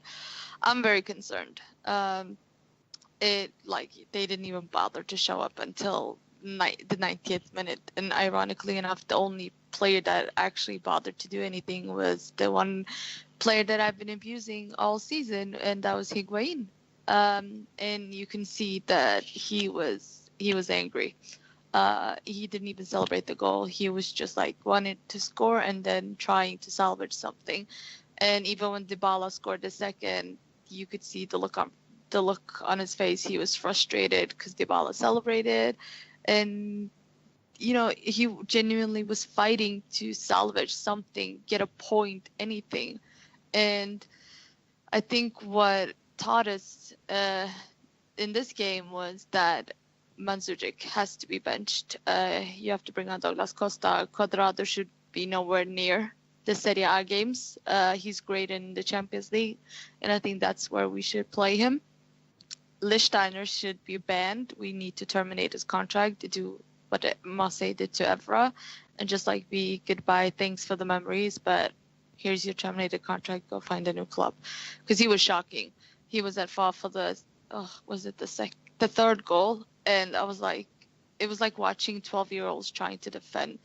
And I felt really bad for Szczesny, who actually started the game, because I didn't think he was at fault for the goals. It was just like poor defending, and Sampdoria were amazing. And we spoke about it earlier, how Juve were being the big test for them, and if their run of games have been a fluke, or if they're actually about to compete and try to get a spot in Europe. And now they're sixth. They've won their last 7 home games, including beating the reigning champions.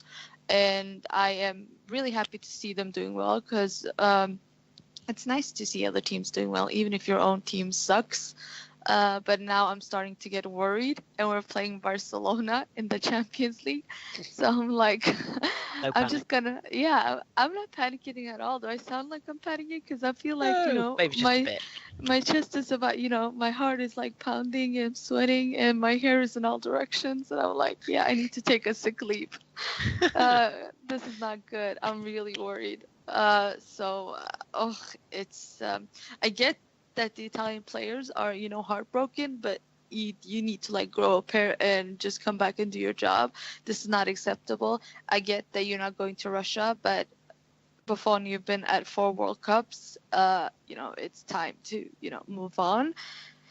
This is me speaking as a France fan, so Juve fans, please don't be pissed off, because I've been trying not to make jokes, but it's, impossible not to, because I find it hilarious that Italy are not going to the World Cup. This is karma for stealing the trophy from us in 2006, just so everyone knows. Good job, you've let that go. That's I'm nice never letting it go. This was karma for ruining Zidane's farewell game and making Trezeguet cry. I will never forgive those scummy Italians for doing that, just so you know. And Josh, not a word from you, just so you know. I know you want to say something. I wanted to ask you about Sampdoria as well quickly, because you had a question from somebody that follows you, and they've won 6 in a row at home now. Can they qualify for Europe next season? I think they can. I mean, the problem they've got is there are a lot of good sides in Serie A this season. It's a very competitive league, particularly the top 5, but they've got every chance. They're more impressive than Milan at the moment, for sure. Milan are 7 points behind them. Milan can kiss Europe goodbye. They should just worry about not getting relegated, because it's 9 points down to Genoa, who are 18th in relegation. So I'm not like, I don't get how Milan fans can be so arrogant and talk about how the fact that they signed Bonucci, when they should worry about actually gaining points. Could, things easily change and suddenly they can be in relegation zone. For all we know, considering how well the Italian teams are doing this season, I mean, if you don't count Benevento, bless them, the other Italian teams are doing so well. Sampdoria, Lazio are doing a great job, who are currently 5th. They lost to Roma, who were having a great game. But I think that Sampdoria will get the 6th spot, which is the playoff for the Europa League. And I think the way the table is now, barring any major, collapses, I think this will be our top 6. It just depends if Napoli can keep up their great form, because I think their main focus will be the league. We saw it in Champions League. They didn't even give a shit. And it will be interesting to see if they actually do care about their upcoming Champions League game as well. I think they're playing City at home. if I'm not Yes. mistaken. Yeah. So if it depends what team he puts out there, because the next big game is Juve Napoli. I In think. fact, is it? Haven't Napoli played Man City twice now already? I think there must be the other. Wait. I forget. It's Man City got Feyenoord, so Napoli must have whoever else is in that group who I completely forgot. Shakhtar Donetsk, who are of course. second. Yeah. They're Yeah. second. Yeah, so that will be tough. That Yeah. will be tough on Napoli. And I see they released a fourth kit, which was strange, a black number. It was quite a nice kit, but I don't Yeah, think it there was might real be nice. 4 kits. Yeah. If you compare with the weird green thing they released. Yeah, they had a camo kit one year as well, didn't they? I remember that. Yeah, that was nice. just like my eyes were burning when I was looking at it. It wasn't the best. I like the must admit. denim one they brought out a couple of years ago as well. That was Really? a bit weird. Yeah, That was was a bit just strange. But I don't like denim. Are you the kind of guy that likes denim? Not on the top generally, but it was quite a nice kit. Double I'm denim back in the day. Back in the days. Yeah. I'm judging so badly right now. That's all right, we'll let you off. Speaking of judging, though, we have to judge one of the game I wanted to highlight. We've mentioned Napoli there. They got a 2-1 victory over Milan on Friday, and Simeon Zielinski with a cracker from Romagnoli late on, which counted for nothing. We'll come on to the other big game of the weekend, but I want to give a quick nudge to Benevento. It was on, Lana. It was really on. They were about to get a point, and then they spectacularly crapped all over the bed and laid in it. They were. I think everyone cried with them. Like, I was so upset. I was devastated. No. They were in the last minute as well. It was, and it was a former Juve player. I was like, Peluso. F you, Peluso. F you. They were one up Sassuolo through Matri. Armenteros players, yeah. equalised, and then Letizia was sent off for 2 yellows, and then Peluso. We're missing out the fact they missed the penalty. They got given a penalty in stoppage time against Benevento. Berardi missed it, and then from the next resulting corner from the next play, they then got the goal. And then won 93rd minute. Absolutely gutting for the Witches. So I felt so bad. There's a GIF going around of 2 Benevento fans crying or something like that. Yeah, I felt so I felt so bad for them. I was like, oh no. I know. I felt the same. Gutted, but unfortunately they lost. And speaking of lost, Lazio also lost the Rome derby, big game of the weekend. Roma were great. They really were, weren't they? That's what I wanted to say. I mean, Perotti with an opening goal from the penalty spot, a really casual run up and finish. Raja Nainggolan celebrating his return to the Belgian national team after Roberto Martinez crawled out of the cupboard and realised that he's actually a very good player. What a pillock. And Ciro Immobile got a penalty back for Lazio, but really good, entertaining game, really open. And Roma just really impressive. They're 1 point behind Juve. Yeah, they've clicked, haven't they? Under the name of his coach escapes me. What's his face? I've forgotten the bloody net guy's name. Francesco? Francesco, the coach, Di Francesco, that's the one, and his trendy glasses. But yeah, they've looked really good. That win at Chelsea, of course, recently, or both wins at Chelsea, and they're finding Serie A form. So, are they still in this title race? I know it's an obvious thing to say, sitting fourth, but they do look impressive, don't they? Anything can happen. The way as I said, the way the top 6 are playing at the moment, it could go like we don't even know what could happen. It can go anyway. Inter might win it. Napoli might choke, Juve could possibly finish 4th for all we know. They might miss out on the Champions League the way they're performing as of now. Yeah, I agree. Because Inter won, didn't they, at the weekend as well? They won by 2 goals. Yeah, Icardi scored both goals. Yeah, I was expecting a 7-1 again. It was a weird game, that, because I was watching Marseille Bordeaux at the time, but it wasn't the greatest spectacle, but they ground out result, which is typically what that second goal, it was like it came out of the way, like I was like, okay, it just, he scored and he's so clinical, he's so good, because he hasn't been impressive for the last couple of games where Inter fans are like, have you swapped with Higuain all of a sudden, what's going on? And then but he shows up, he's so clinical even if he's having a poor game, and that's what I love about him. He gets a chance, he takes it, doesn't he? Yeah. He deadly. Is one of the most clinical strikers in Europe. But yeah, Roma were really, really good. I was so impressed with them. And now they're playing Atletico Madrid in the Champions League, which I can only imagine will be a goal feast from Roma's side if, Madrid doesn't show up with the same boring performance as they did in the Madrid derby. I can't believe I watched that shit show because that was so boring. I fell asleep. Yeah, it wasn't the best, was it? Wasn't the most enthralling of games. But elsewhere in Serie A from the weekend, Genoa with a much-needed victory away, of all things. Rigoni with a winning goal against Crotone, a 1-0 victory for them. We also saw Spal and Fiorentina draw 1-1. Another poor result, Fiorentina, who still sit 9th without a win in 3 now. Poloski for Spal, equalised by Federico Chiesa, son of Enzo, of course. Red card for Oinkanumu. Interesting name for Spal there in the last minute. Torino drew 1-1 with Chievo. Hetamai put Chievo in front with Pacelli equalising. Radovanovic, great name that is, sent off for Chievo. Lots of red cards in Serie A this weekend. Udinese rather surprisingly losing at the Friuli at home to Cagliari. Another red card in this one. Bizzarri sent off in the last minute. João Pedro with the winning goal for Cagliari. And we've got Hellas Verona against Bologna to be played on the Monday night. So obviously we don't know. Hellas Verona is currently 1-0 up. Ah, good knowledge. Alessio Serci scoring. Ah, splendid. There is the ongoing game as we speak, and we also we had the only other question I think was from one of your friends as well about Lazio, and about their sort of impressive run this season. Can they continue their good form to finish in the top 4? I think so. I presume you do as well. It all depends on the others around them, but they have been a lot better this season, haven't they? Yeah. I mean, they met a great Roma side. Who again isn't getting the credit they deserve because it's going to the top 2. But as we said before, Roma is slowly moving up the table. Look at them now; they're 1 point behind Juve, who, if they don't get their shit together, might risk getting 4th and Roma surpassing them. Yeah. So, but it was a Lazio. You can't bash them because of this one result because they have been doing really well. So. They just got to keep going, and hopefully they'll, get a Europa League spot.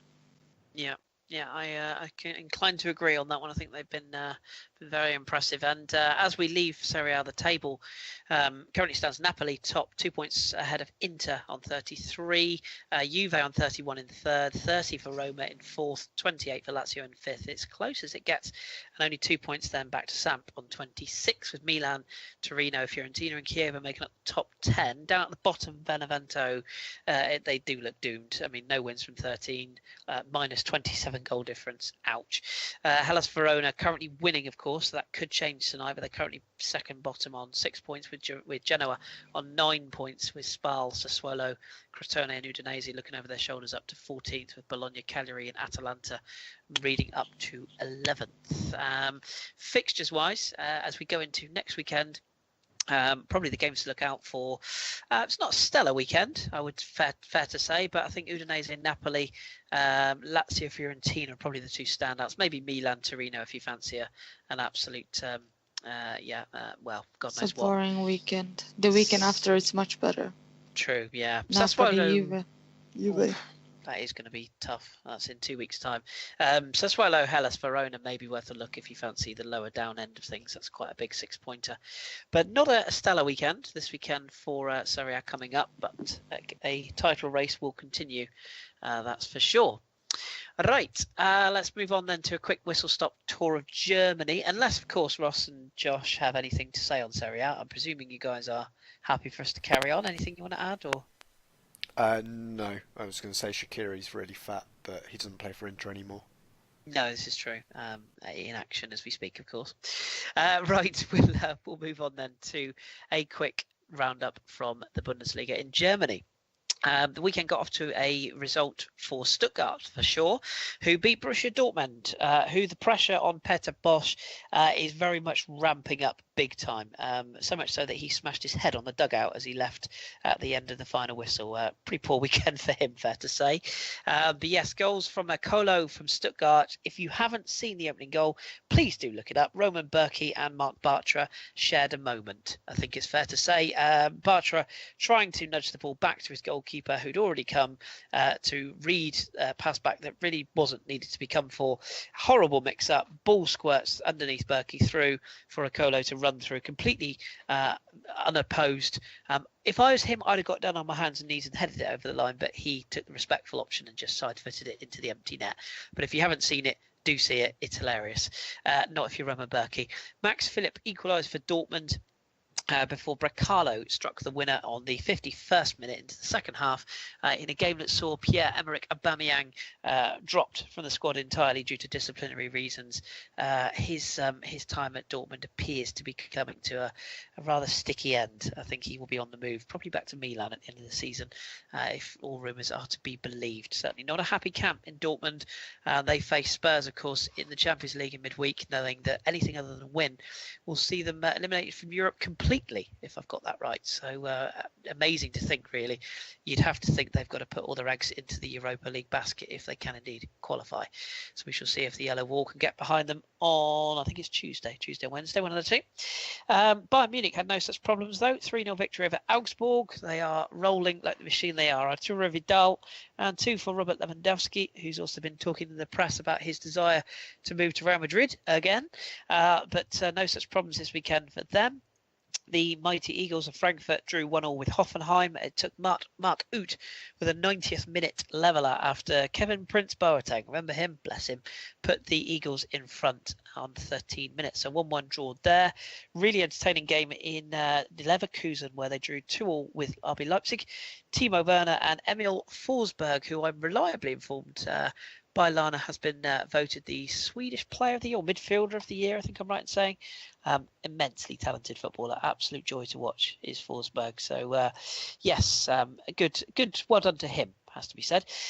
He got the leveller after Leon Bailey and Heinrichs had put Leverkusen 2-1 up at the time. And sorry, Heinrichs was sent off, I do apologise. Volland had got the equaliser to make it 2-2. My goodness me, I butchered that. Mainz beating hapless Cologne, who are still bottom of the Bundesliga, 2 points. They won 1-0. Mainz, Daniel Brzezinski with the goal from the penalty spot, which again also saw Donati sent off. Wolfsburg winning, very, very important win this for the Wolves over Freiburg. 3-1 victory. Gerhardt, Yunus Mali twice, and Kaputska on loan from Leicester with a goal back from Freiburg. Didn't result in any points. And John will be happy this weekend because Mönchengladbach got a 4-2 win over Hertha BSC. They made it hard for themselves, 3-0 up inside 20 minutes. Lars Stindl, Torgan Hazard and Raphael making it 3-0 before goals from Ibisevic and Weiser pulling it back to 3-2. But Raphael killed off the fight back 7 minutes after Weiser had got them back in it to make it 4-2. And Gladbach very much are on a bit of a roll with that victory for them. They're up to 4th with that performance. Schalke also winning by 2-0 against Hamburg. Nothing to report here. De Santo with the penalty and Bergstaller with the second goal. And probably the result of the weekend came in Werder Bremen, where under their new coach, whose name completely escapes me, I must look that up, they got a 4-0 victory over Hanover, who've very much been the story of the Bundesliga this season. Kohlfeld, is the new coach of Werder Bremen. But yeah, absolutely scintillating performance from Bremen. The goals from Bartels and a hat-trick from Max Kruse. Getting the 4-0 victory for them, which is a result they very much needed. Their first points in several weeks, and that lifts them to 8 points and slightly up the table. More importantly, gets them back on the winning trail. All of those results mean that Bayern Munich are still top of the league. They are 6 points clear of second place Schalke, now on 23 points, who are unbeaten in 5 and flying up the league. RB Leipzig also 23 points in third. As I mentioned before, Gladbach 21 points in fourth. Dortmund without a win in 5 now, 4 defeats in 5 in that run as well. Fifth in the table on 20 points. Hoffenheim also on 20 points in sixth. Dortmund really are in trouble. The Eagles of Frankfurt are 7th with Hanover 8th, Leverkusen 9th and Augsburg down in 10th. Down at the bottom, FC Köln, as I say, having a real time of it this season. 2 points without a win all season. Not looking great in the Europa League, although they could still qualify amazingly if they were to win against Arsenal in midweek. Freiburg also struggling 17th on 8 points. Werder Bremen, as we said, up to 16th on 8 points, with Hamburg, Hertha BSC and Wolfsburg still looking over their shoulder. Wolfsburg are unbeaten, though, in the last 5 with a win this weekend. So that was that in the Bundesliga. I think did we have a couple of questions? I think we had one from Lana, your friend. Outside the top spot, looks quite open. Which teams are performing well at present? I guess we can kind of mention the ones we mentioned there. Gladbach on a bit of a tear. Leipzig and Schalke on a fabulous run of form. Hanover lost the last 2, but have had a really good start to the season. Eintracht Frankfurt fairly consistent, unbeaten in 5, and Hoffenheim also continuing good season. Notable mention for Stuttgart, who of course beat Dortmund this weekend, promoted last season, sitting fairly comfortably in 11th. Hats off to them. I think we also had a question from Chris Nielsen on Twitter, at Chris Nielsen4. Which player in the Bundesliga has surprised you most in a positive way, and which has surprised you in a bad way? I'll open this to the floor. Anybody got anything to say on this one? Pavard is the one that I'd pick out who surprised me in a positive way. Lana, you might know. Yeah, and Augustine as well. Yes, yeah, both coming from Liga. Augustine from PSG, and Pavard. Where did he come from? He was kicking his heels. What was it? I'm going to look it up. Isn't it Lille or something? No, maybe not. It was one of the lesser sides in France. I'm frantically Marseille? trying to find. Very good. I see what you did there. I'll look that up. But is there any players that you've been impressed with, or negatively? I mean, any players you've looked at and gone, I mean, Aubameyang's probably the one you look at and go, he's dropped off the face of the earth, hasn't he? His attitude, and which isn't, we are familiar with this attitude from League One as well, so it doesn't come as a shock, in my opinion. And obviously he had some attitude issues at Milan as well. Yeah, it's not been great. You are right on Pavard, by the way, came from Lille. He was in Stuttgart side in the Bundesliga 2 last season, but made the step up and has made his French debut as well. So he's having. He had a really good game. And he looks so humble as well. He does. Really down to earth, shy guy. Yeah, he's really impressed me this season. I think him and Augustine as well, because he wasn't given a chance at PSG. They were like, okay, bye, do whatever you want. Gone. Yeah. But he's been scoring for them. I think the other, in terms of impressing, Bugstaller at Schalke, I think has been consistently pretty good. He's got goals. And also the Leon Goretzka, who's of course turning the heads of quite a lot across Europe. I think he's been another one that's been really impressive in that Schalke run. And Lars Stindl continues to be very good for Borussia Mönchengladbach, consistent performer.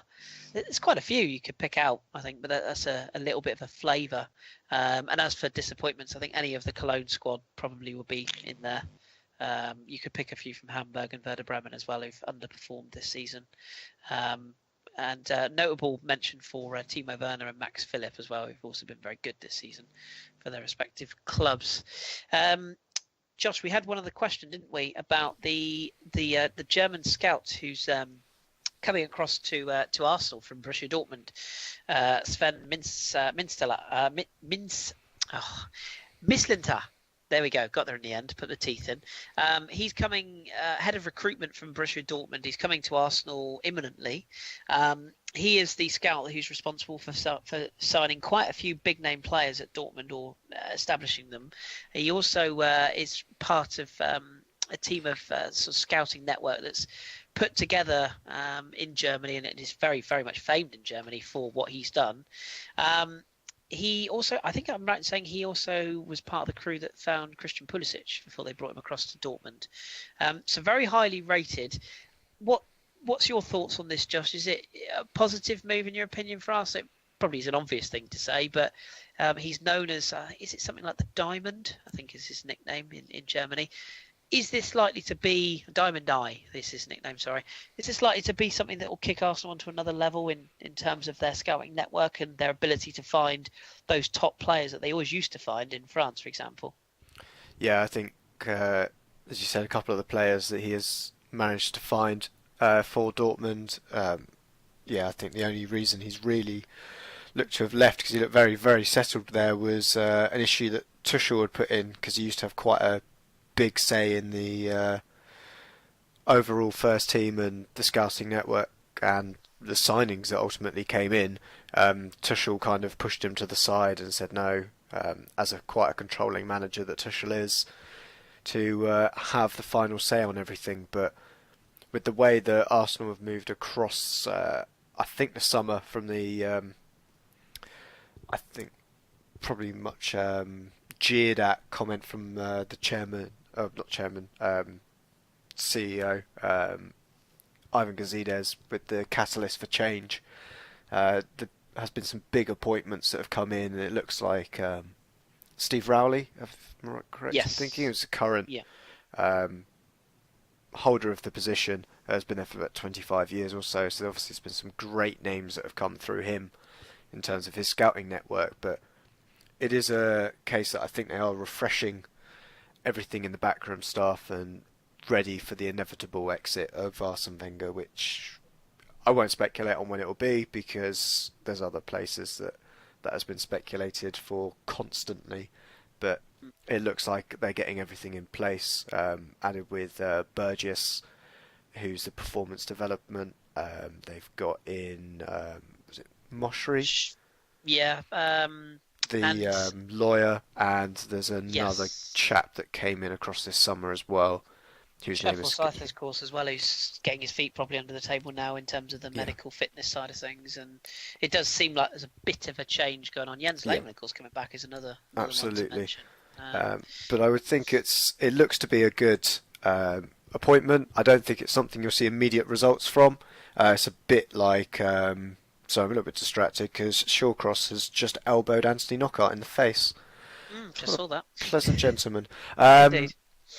Yeah, so I think overall you won't see immediate results, because I'm sure there's going to be some kind of non-compete on certain players that he's already identified. But I think first and foremost is look to the reserve kind of team and bring in those kind of young players first and foremost, because I think everybody's got an idea of who the big talents are in world football at the moment that are coming to the forefront. So I don't think there's a huge amount needed there, and we've got stats DNA that can identify those targets as well. So I'm not overly concerned with it at all, but I wouldn't expect immediate results from it, because it's not a position that produces that. He's also, I don't know if you know, there's a bit of a fact find for you. He's also the co-founder of Match Metrics, which is a German startup that, according to the company website, provides, quote, the most sophisticated big data analytics in professional football. And it's rumoured to be on a par with this Stats DNA thing that was bought by Arsenal, I think, at the time. So he brings that with him, and he's also, more interestingly, part of the people that brought you Footballnaut. I don't know if you've seen this in Dortmund, but it's the idea of schooling players in a 20 by 20 cage, and they've got machines that fire footballs at them at different speeds and trajectories. Sounds horrific. It sounds like something off of Saw, but I think it's designed to improve the player's reaction time, speed of thought, and accuracy of pass and weight of pass, all those sort of things. And if that sort of thing's coming in, I think that could be the step to the modern era that maybe Arsenal are looking for. And Mikael Zorc, of course, is the other person who may be on Arsenal's sort of radar, if you will, potentially trying to bring him in to join him when he eventually comes in. But yes, we'll be keeping a close eye on Mincelintat and see what happens when he arrives. So thank you for the question. Right, off from Germany now then. That was from Bobby Chakraborty, by the way, so thank you, Bobby, for that question. We're going to leave behind Germany and do a quick French roundup, and then we'll finish with some of your questions. So in France this week, Lana, I'll come back to you. Ligue 1 roundup. Lille got off to a perfect start to the now St Etienne, or now the Oscar Garcia-less St Etienne. He walked from the club after rumours of disputes with the hierarchy at St Etienne. All's not and well the there. Lyon game. And the Lyon game, of course. Yeah, how can we forget? Jonathan Bamba had equalised Nicolas Pepe's opener for Lille, but Thiago Mendes and Ezequiel Ponce with the winning goals for Lille. More on Lille in a second, because their week hasn't ended well, but they started the weekend well with a 3-1 win there. Amiens holding Monaco to 1-1 draw. Stefan Jovetic equalising a Serge Gekpe opener. Bit of a surprise for Monaco dropping points. I think one of your friends had a question, didn't we, about Monaco and where we sort of what's kind of happening? Have they dropped off a bit? I think they've been pretty impressive, but this draw is not one we saw coming, is it? Yeah, but the thing is, people are questioning Monaco instead of praising Amiens, who are, if you're looking at them, are doing really well for someone who just, who are newly, who just came into the league. I couldn't find the word I was looking for. Promoted. Yeah, new starts promoted, yeah. Yeah, they're 12th on the table, and they've done really well. They don't get the praise they deserve, because yes, they've drawn their last 3 games. They drew against Montpellier, which isn't a bad result considering that Montpellier is defensively the best team in the league, and they actually just trashed Lille as well tonight, which Should we mention that now while we're here? Because Lille, 3-0 victory for Amiens tonight in the early kickoff. 2 for Manzala and 1 for Konate. That's a huge win for Amiens. But Lille, it just goes to show one result and back to the Lille we know and love. That's like curtains for Bielsa. He has to go now. It's got to be, hasn't it? Losing to a promoted side and who are 12th now with a result tonight. I mean, not good, is it?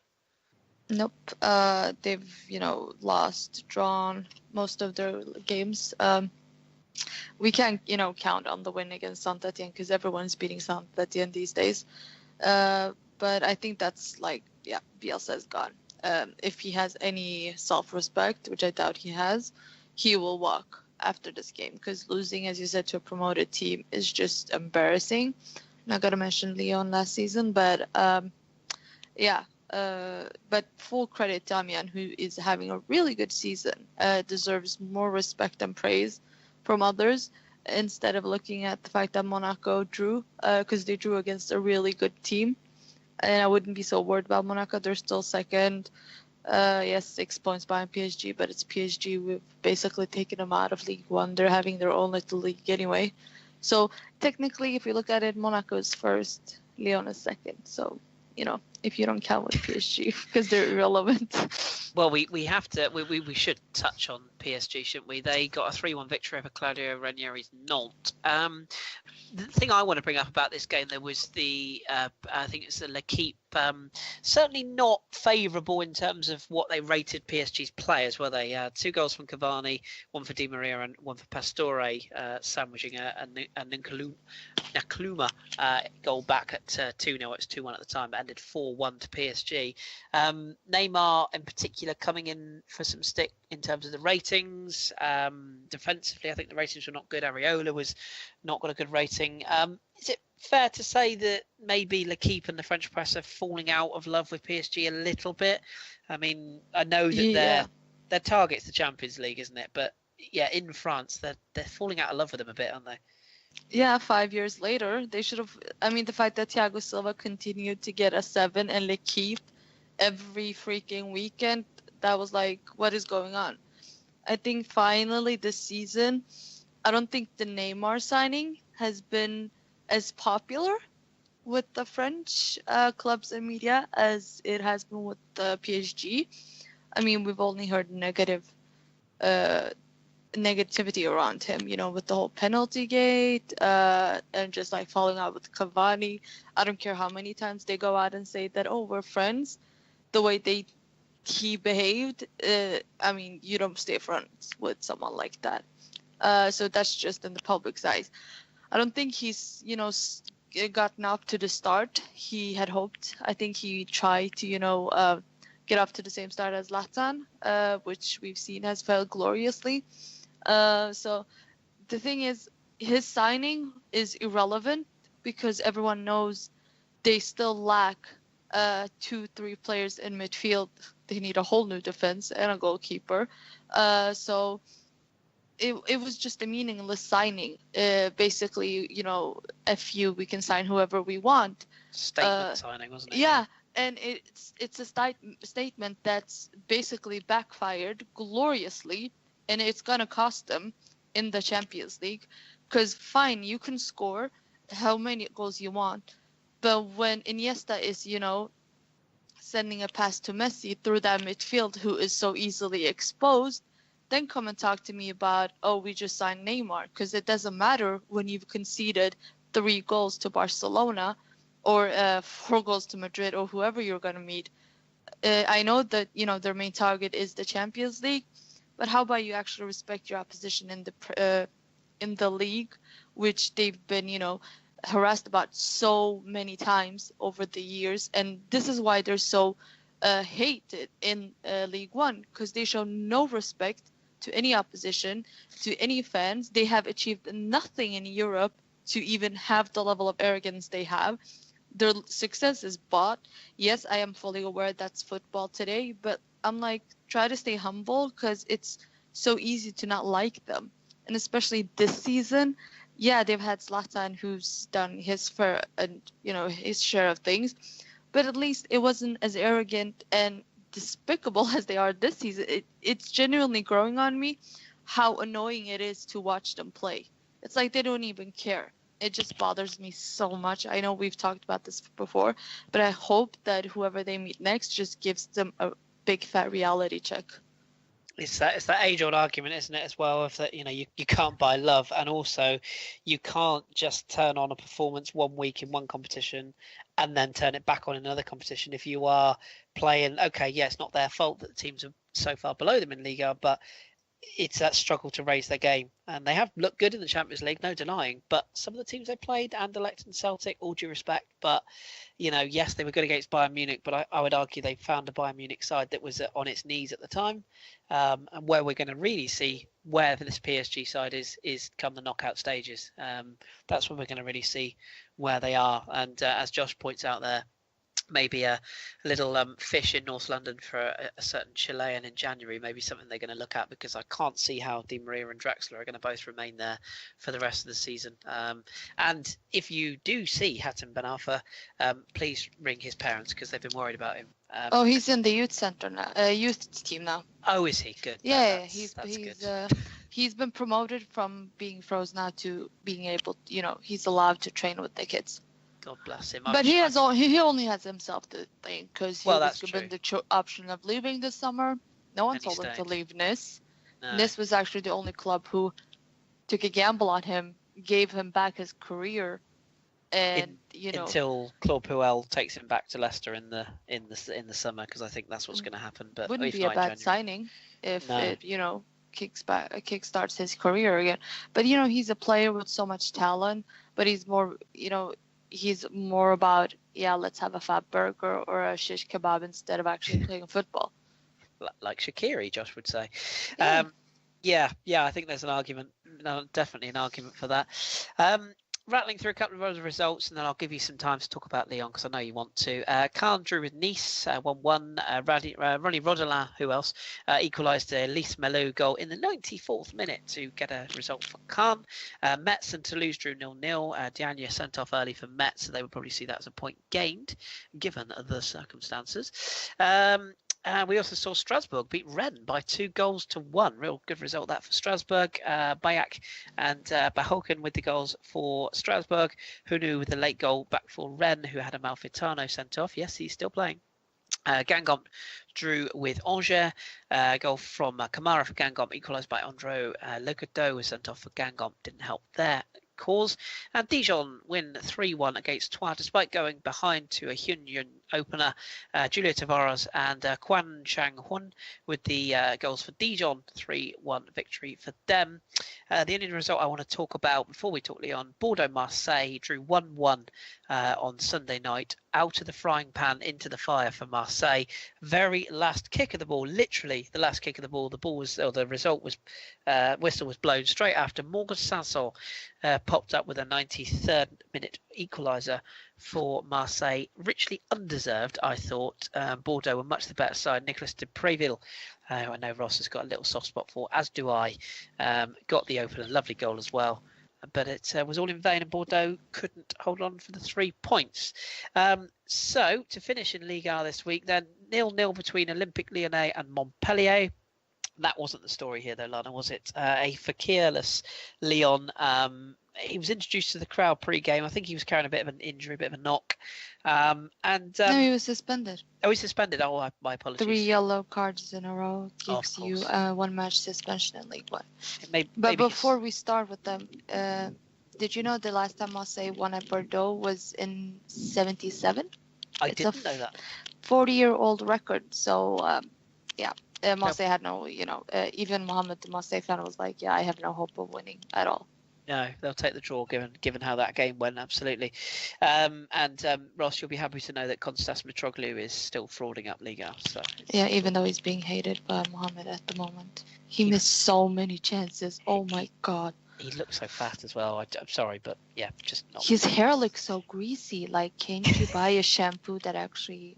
Everything about him just looks wrong at the moment. However, Fakir, talk to us about the pre-game show of love from the fans in the Parc OL, because that was quite fun, wasn't it?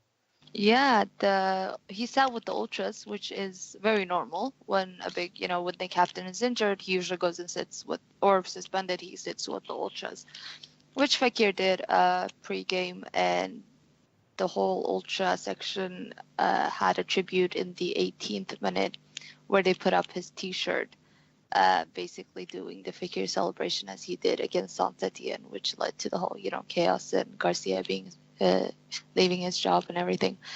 So that was a really special touch. You could see him all beaming with pride and was just so happy on the in the stand sitting with the ultras. And I love the fact that this culture is so normal in France that players can go and sit with the ultras and just share their passion, their excitement for the game. It's also very normal in Italy. I remember last season Buffon was injured, he sat with the ultras, and I just love that the players can interact with the fans, which I would love to see more of in England. I just think it's like the cultural difference, much with the GIF scandal as well. But yeah, it was great to see him. And I wasn't surprised over this draw because Montpellier defensively are really, really solid. They're the team that let in the least goals in League One. And we always knew we were going to struggle without Fekir, but I was very impressed with the performance of them. I thought that the midfield had a really good game. And Hossam Aouar is just, every game he's just becoming better and better. It's just a joy to watch him play. And this season, especially, with the departure of Tolisso, Jordan Ferry being relegated to the bench, Grenier just, I don't know what Grenier is at the moment. I think he's just gone missing. But the young, midfield trio of Ndombele and Toussaint Aouar, it's just so exciting. And we're probably looking at the future midfield for the French national team at some point when the shops is sacked, and we get someone who's more reasonable and knows what's right. I was just really happy, and I thought Depay also had a good game despite not scoring.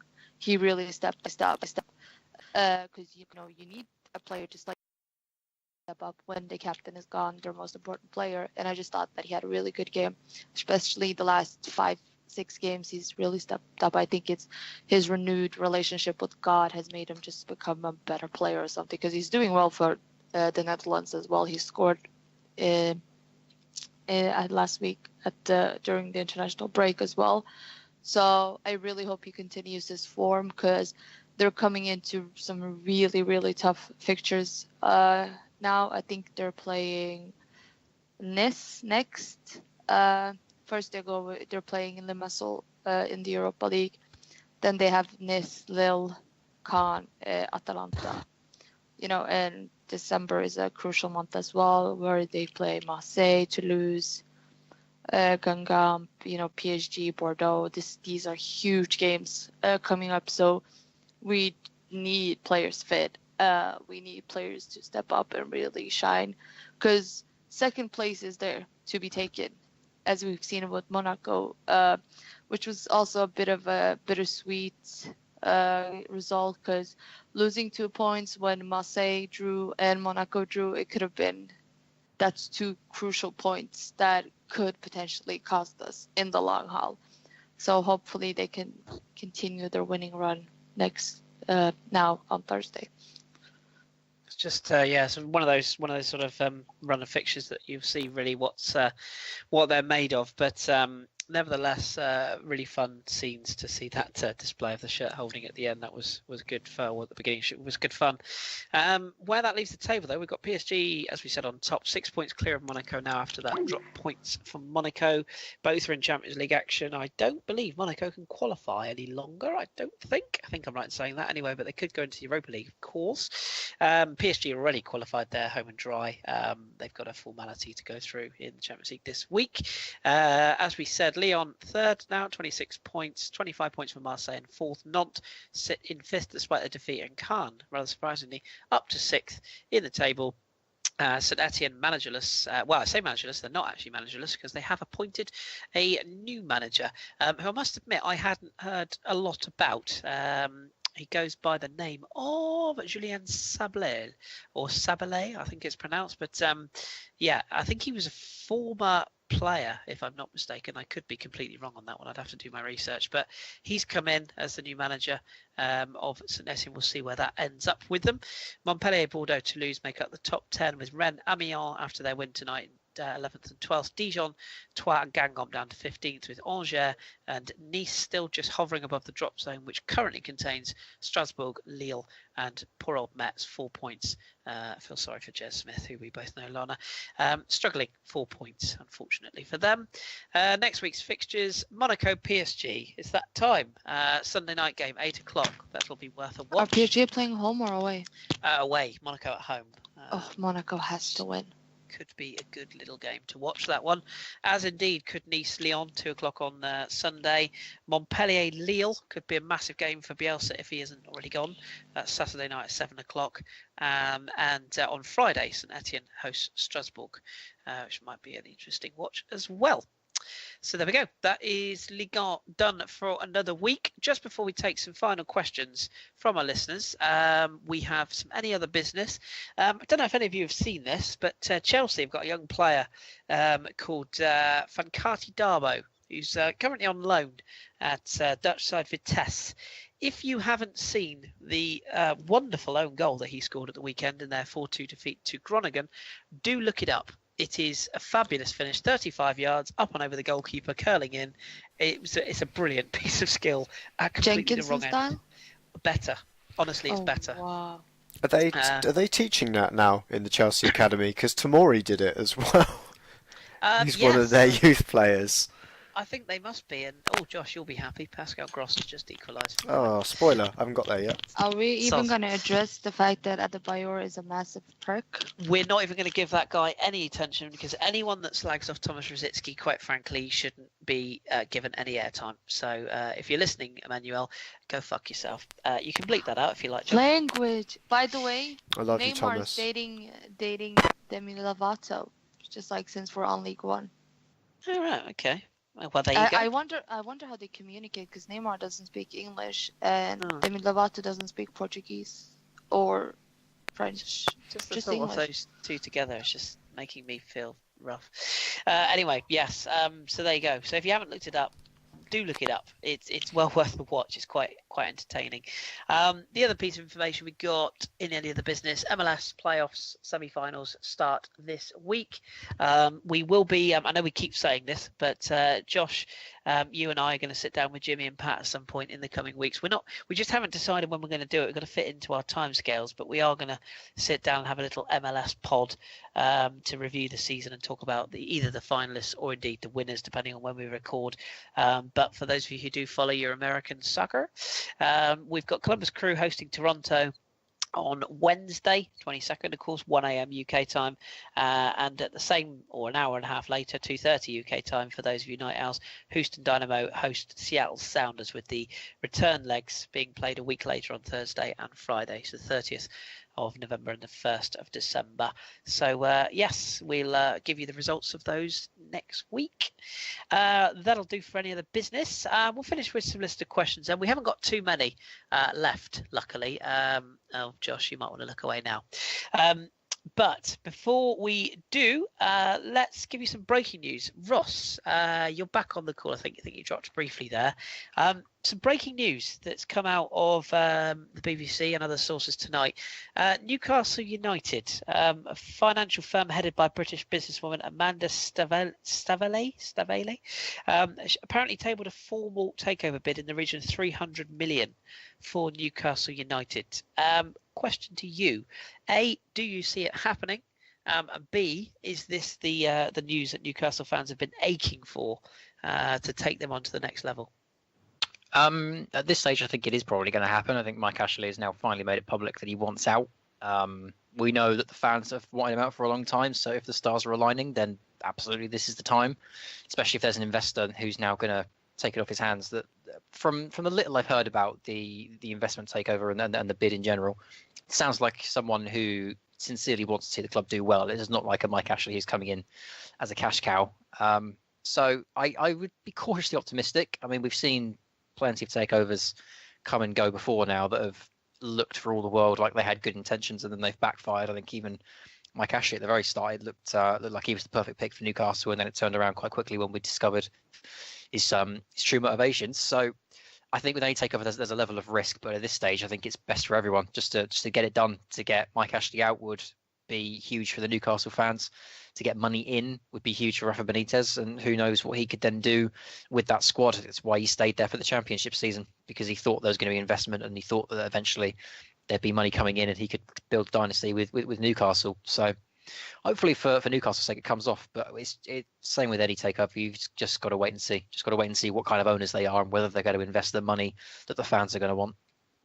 Yeah, it'd be interesting to see if that does happen. I say it's breaking news tonight, so at this stage we don't have any more information on that, but we shall see what happens there.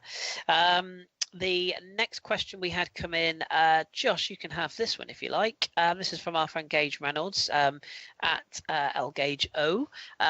Commiserations, Gage. I don't think we've lauded it too much. I know you're a Spurs fan, so I think we've been quite generous in our ways tonight. We haven't mocked you too much. So we're going to ask you a question instead to make you smile. So Josh, Gage wants to ask, is the North London derby the straw that broke the camel's back in terms of bringing VAR into the Premier League? As we mentioned earlier, the two goals were slightly questionable. We've seen it happen to Arsenal for balance twice this season at Man City and Stoke with their very questionable offside calls. We've seen other examples of where VAR could have been used even this weekend. I look at the Andy Carroll incident, for example, the elbow there. We look at the Leeds Middlesbrough game with that stupid penalty with Luke Ayling and Daniel Ayala. Is these sort of incidents what is likely to give VAR the go-ahead? Am I right in saying it's going to be brought into the League Cup first? Is that the plan? I would imagine it's normally where things get trialled, but I'm not too sure. I thought it was going straight into the league, but yeah, I think perhaps I think it does have something to do with obviously who's asking the question, that once you get aggrieved you start demanding it. Yeah, I think it is something that needs to come in. The FA are now officially like the slowest FA at actually announcing it, because I don't think it's initially announced, whereas La Liga have already said that they're going to bring it in after an incident a couple of weeks ago. Obviously France and Germany have already got it off the top of my head. France haven't, Germany have. France still have only just got goal line technology, which doesn't even work because the ball's got fluorescent patches on it at times. So they're getting it next season. There's talk about it. Oh, yeah. And it's been met with differing. I think the Bundesliga have done it best so far in the games I've watched. I think their VAR system has been managed and maintained better. Do you know one thing, actually, while we're on this subject, by all means, Ross and Anna, if you want to comment on this as well. I know we've talked about VAR before. The one thing that's slightly bugging me about VAR, obviously they're getting decisions on the whole right using it, but my slight concern with it, I noticed this in the Inter game. There was a penalty shout in the Inter game last night where Icardi, I think it was Icardi or was it Perisic, one of the two, was bundled to the floor by the Atalanta defenders as a cross came in. The very first thing that happened, as the ball went dead, the appeals went up, and when the referee clearly wasn't going to review it, what you then got was all the players crowding around the referee going, making the sort of screen, do you know what I mean, like with yellow cards holding up a hand, they were making like the screen kind of drawing imaginary screens on with their hands in the air, do you know what I mean?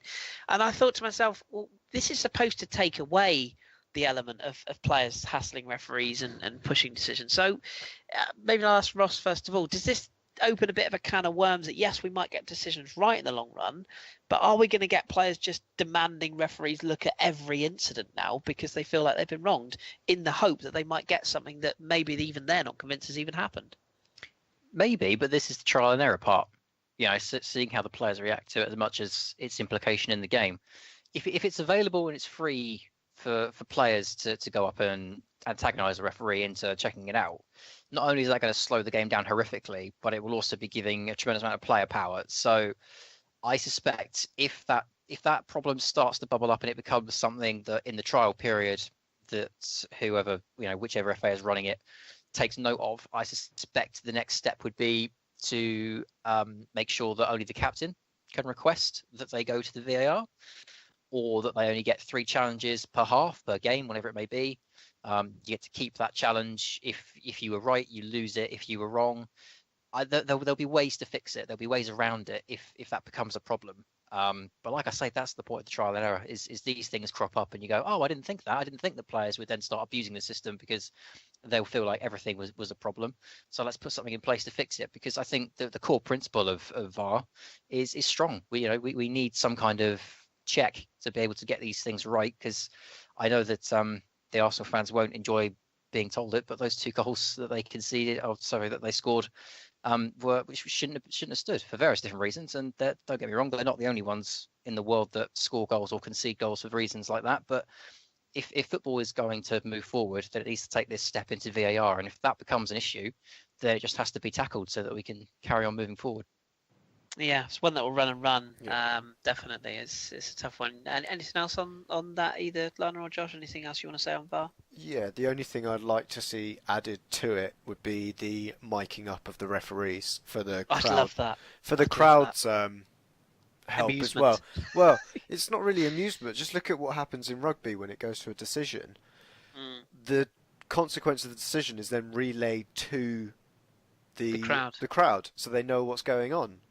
Yeah. And just need that extra line of communication to say, we've reviewed the replay, and this is our decision.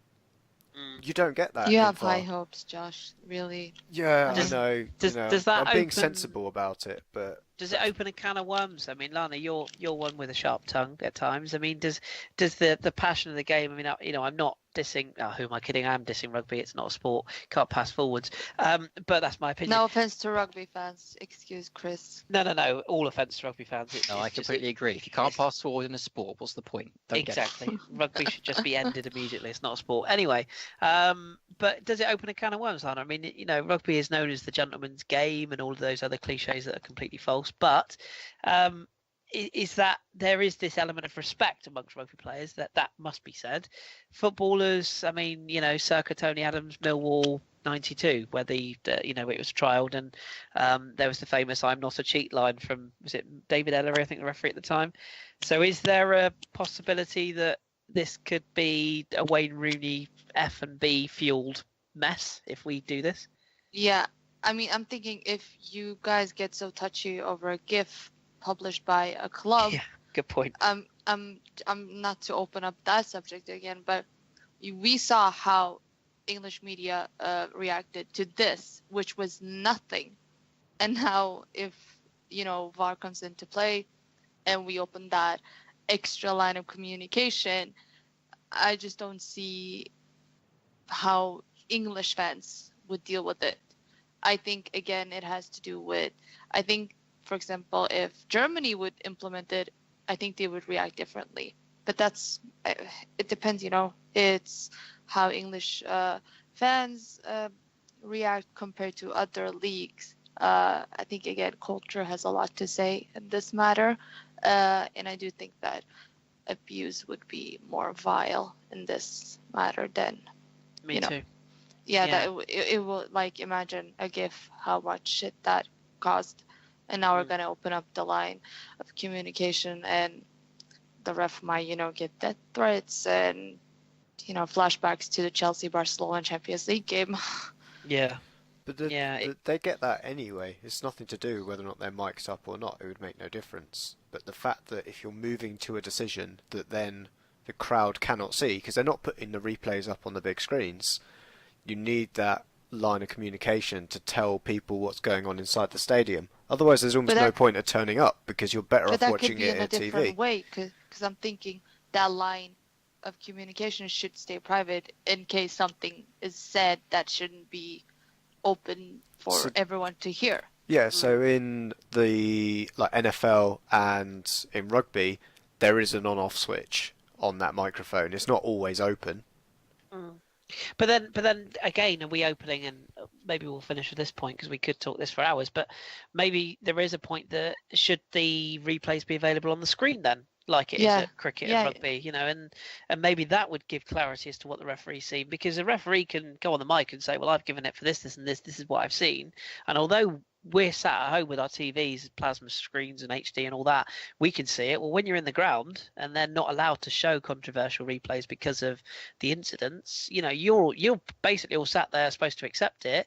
If you then get to the concourse at half time and you see a result's gone your way, it can cause bloody it could cause all sorts. So yeah, I mean, it's a tough one. It's a really good question, Gage, and whether it was born out of your frustration of Saturday. I've tried not to chuckle there, but I failed. Sorry, Gage. We love you listening, and please don't leave us.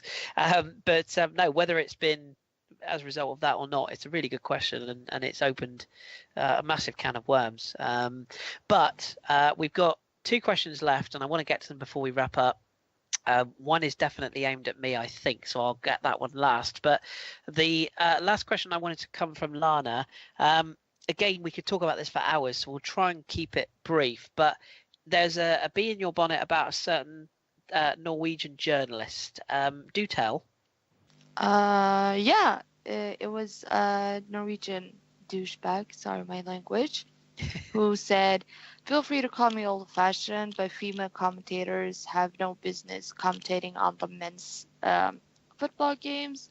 Their place is sticking to the ladies and children's football." Yes. I think I can gauge your thoughts on that, and I'm pretty sure we can all concur with your views. Ridiculous. What was the backlash to this? Did he get the hate that he deserved from that sort of statement? Yeah, I think one of the bigger Norwegian accounts were like, "You're allowed to use stupid opinions." Basically, just like, I think he got reported or something. I'm just curious, because it's not an unusual thing to say. We've seen it. I've personally experienced it a dozen times, where I say that player X is better than player, Y, and I'm told to get back in the kitchen. But, us women, we can multitask. I can say my crappy opinions while being in the kitchen making a sandwich. As could many men, I think it's fair to say. Maybe not as well, but of course I kid. But Ross, the league you follow, of course, the Championship, there's a lot of very, very good, particularly in the Championship as well as the Premier League, but a lot of very good female presenters, match analysts. I think of sort of Jackie Oatley. I think of Kelly Cates, does a lot of Premier League stuff nowadays. Granted, that's not in the commentary field, but we've seen a lot of the English women's national side do. I think they do Match of the Day, the women's Match of the Day. The BT Sport coverage of women's football is very high here. There's a lot of punditry and female commentators there. Is this just a classic caveman type comment to make? Does he have any point in this at all? Would anyone, for example, if I said to you on Sunday, Martin Tyler is taken ill, and we've got, I don't know, I mean, well, name any female footballer, or just pick Kelly Cates, for example. She's going to commentate on this game. Would you have any issues with that? Because as a man who listens to Jonathan Pearce fudge his way through Liga every week, I wouldn't have any issue with somebody, female or male, as long as they've done their research. No, my issue on any of these kinds of things when it comes to sexism and should women, should men, is just competency. That's all I want. As long as you know your stuff and as long as you know what you're talking about, I've got no problem. I think the only thing that I can say, not exactly in his defence, but I think the only thing that guys that hold that kind of opinion, the only thing they really need, I think, is just the exposure to it. Because I remember when I was younger, I grew up listening to male commentators, and the first time I ever heard a female commentator, I was like, whoa, what the hell? It was just jarring because I was so used to hearing male commentators, and it wasn't like the female commentator was bad. It was just, wow, I've never heard this before, But I've heard female commentators since, and it's not like, it gets worse or it's bad or anything. It's just a case of getting used to it. And for a long time, commentary has been dominated by men, and as long as there are women that are ready to go into commentary, slowly the exposure will grow. It will become the norm, and it won't hit your ear, and you won't go, oh wow, that sounds wrong. It'll just sound like commentary. So it's the same as anything. You just need to, if any issue like this, find the person who's the best for the job and then expose them to it. And the longer they're there, the more natural. I mean, you could say the same about us. The first podcast I ever did on here, first person to tune in and listen to me, you probably went, ugh, he sounds odd. But I've been here for a year and a half now, and now you know my voice, you know what I'm like. It becomes natural. So it's just a case of exposure, as far as I'm concerned. And I'm sure a lot of the journalists and a lot of the people that hold the opinion that women can't be commentators would change their tune if you just had more women in commentary. But we don't. It's hard. Harder to break in, isn't it? Yeah, absolutely. We don't get the chance, because I remember when I went through a bad patch of getting a lot of abuse on Twitter over my opinions, and I had to take a break. And I remember when Chris invited me to the podcast, I was very unsure whether it was the right thing to do, because yes, I have a few opinions that might not go so well with the likes of others.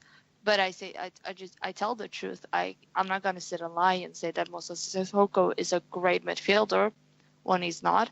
But it's so hard for us women to break through, whether it comes to journalism, podcast commentary, being a female referee, anything. I remember this female ref got tons of abuse I think a year or two back. And the way I think even 2 English commentators got fired over it, or reporters or something like that. I can't remember quite what happened. And I remember thinking to myself, it sucks, because even with the Chelsea doctor, she was female, that Eva girl. Eva Cañero, the abuse she went through afterwards, I mean, it's horrible. And I don't think men quite realize how much we have to deal with when we put out an opinion, because automatically, this is why I don't have a picture of myself. I have a picture of a footballer, because then people won't judge me based on the fact that, okay, she's a woman, so by default her opinion is wrong and she just should stick to the kitchen and take care of the kids.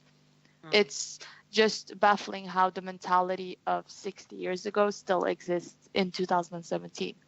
Yeah, and same with homophobia and indeed racism. It's still prevalent, sadly, amongst I think it's fair to say the smaller community, but nevertheless, it's still there, and it's still something that obviously we don't encourage or endorse, and naturally we're happy to have you, Lana. So yeah, thank you. As far as we're concerned, you can commentate on whatever you like, but just not rugby, because it's not a sport. Last question. I don't know whether Josh might have heard of this player or not, but we had an email from our good friend Chris H, who hasn't been in touch for a while. So he says, been a while since I last submitted a question. Hope all is well. Yes, thank you, Chris. Thank you for writing in. He said, I've been thinking about Danilo Pereira. Must have been a long night, that one. But he said, would you assert this to his size, physicality or passing range that would make him an absolute lock to succeed in the Premier League? And if so, why at 26 has he yet to leave the Portuguese league? Josh, have you seen any of this player? Because he strikes me as the sort of player that you might have come across once or twice. William Carvalho is always the big name that's linked with the Premier League in terms of similar style, Portuguese league, holding midfielder, etc. But Pereira's been at Porto for a number of years now. he's a very consistent midfielder, maybe a little bit limited technically, but rated at just 18 million quid according to Transfer Market, which are usually not far away. Is it a bit of a surprise that nobody's come in for a player of Portuguese nationality and international stage? Yeah, I think he's a player I've seen occasionally. I've seen more of Big Willie Carvalho, being a team that I follow in Portugal. Being less technical than William Carvalho, to me, almost puts you at the level of having a touch of a brick wall. He's better than Carvalho, I must stress. Yeah, I was going to say. He's more, think Abu Dhabi, yeah. but not with quite as much grace, I'd have to say, but similar build style, etc. Yeah, but it's one of those things that Porto is a huge team and has been hugely successful in Portugal. It's quite a nice place to be, especially if you're of Portuguese nationality. That we've seen it with English players. You know, they're not going to move. If they've got to a club that they're quite happy with and they're doing well at, they're not going to go and try and broaden their horizons. And I think that's okay. You can do that. I can't stand here and go, oh, well, every player needs to move to big European sides, because he's already at one.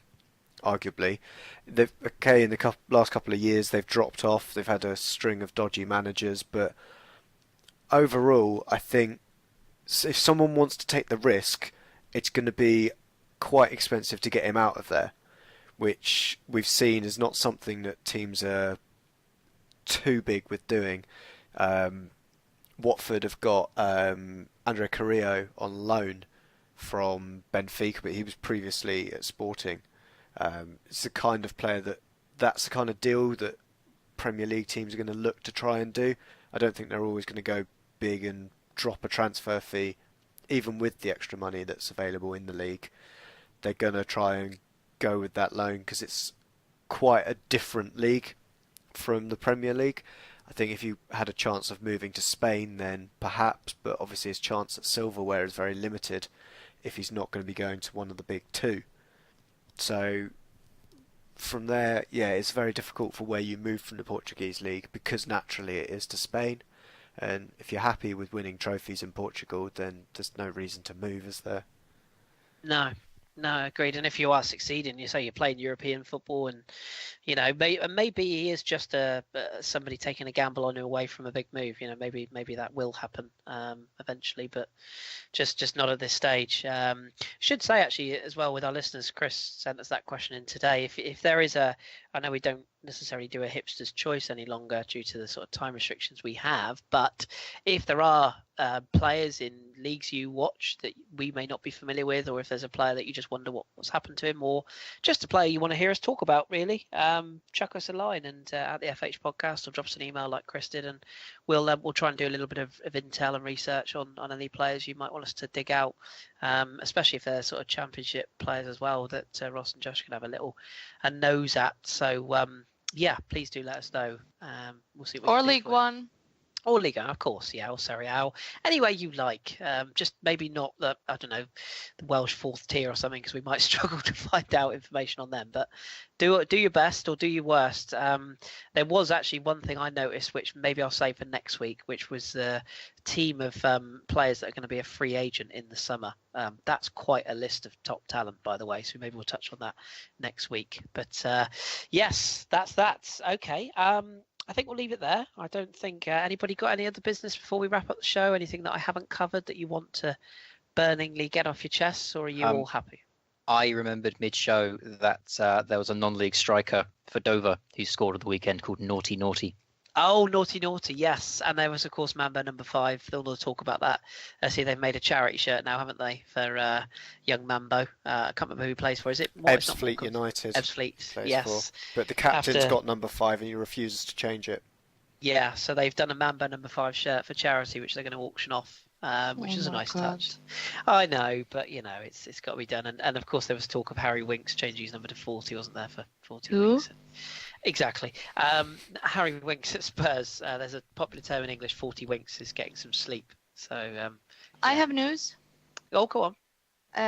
Andreas Granqvist, the Swedish defender, just was named Swedish Player of the Year after Zlatan had won it 11 years in a row. Why? Is he still at Genoa, or is he? No, Krasnodar or something. Krasnodar in yeah. Russia. Yes. Yes. Okay, good. So good. he's gonna be stuck in Russia. And of course, Lana, although we don't cover international football on this podcast, we should say congratulations to your beloved Sweden. Thank you for making the World Cup next year. So I'm very happy. As am I. So well done, Sweden, and commiserations to the Azzurri. Right. Okay. We will wrap up the show there then. Thank you all very, very much for listening. I know we say this every single week, but it doesn't hurt to say it again. Without you, the listeners, we are nothing. We're just a few people sat around talking football. So we really appreciate you listening. To all of you that share our podcast with other people as well, I know some of you retweet on SoundCloud and on Twitter and all that. We really appreciate that. That's very, very kind of you for sharing the word. And to our new followers, we get a couple of new followers every week, just sort of random people that pop up here and there. Let yourselves be known to us. Tell us how you found us. Tell us what you like, what you don't like. Be nice if you can. And rate us on iTunes if you get 5 minutes. More exposure with the old 5-star reviews, or 4 stars, whatever you want to give us. 1 star if you want. But the more reviews we get on iTunes, on our iTunes page, the more opportunities we get to spread our word throughout the world, because we get listeners from all over the place. So keep those coming. We appreciate it. And quick mention to our sponsors again. 4 Elements, Chris and the team. You heard them at the start of the show. Hit them up for all your website needs. There is a promo code coming for Christmas. So if you're thinking about a bit of web design or a bit of branding, if you fancy making your own website, maybe you've got a blog that you want to build a WordPress website, or a more expensive website maybe. But yeah, if you've got a blog, or if you've got your own podcast you want to set up, or you just got a website where you just want to post pictures of yourself smiling on it, whatever it is, if you want to get in touch with Chris and the team, we have got a promo code coming very soon, probably in time for next week, where you will be able to get 25% off if you use 4 Elements. That's a big chunk of money. So if you've always thought about having your own website, stay tuned. And we'll let you know how you can get that next week. And a quick shout out to Pat Ormsby as well, who'll be listening, no doubt. Pat has very kindly been painstakingly putting together some new graphics and colour schemes for our website. We're going to be going through a bit of a rebrand. Not quite ready to rock and roll just yet, but I think the team who are on board today have all seen the new logo and the new image we're going for. It's very cool. So Pat's done a fantastic job for us there. So I just want to give him a personal shout out as well on this podcast on this week's episode. So thank you, Pat. Right, we were drawing a line there then. Just remains me to thank my team of crack panel, not taking crack, I should stress, in case anyone wants to report us for drug use, but of course crack panel of information. So thank you very much to you, Ross. Thank you for joining us. Pleasure as ever. And thank you to Josh for pushing the buttons and for joining us, of course. No worries. I'm getting slightly hangry now, but it's fine. Yep, less said about Brighton the better. And thank you to Lana, as always, for rounding us off with a very fun show as usual. Thank you, Lana. Thank you, guys. We will, of course, be back this time next week, so Monday next week, all being well. Stay tuned to @the FH Podcast on Twitter. As I say, YouTube, SoundCloud, and iTunes, you know where to find us. And, of course, our website. If you just want to listen on the go, you can find the player of each podcast on there, and you can go back and listen to old episodes if you're really bored. Keep your feedback coming. We appreciate it. And please do stay tuned, and we'll be back to you very soon. Keep your beers strong and your glasses trendy, and we'll speak to you next week.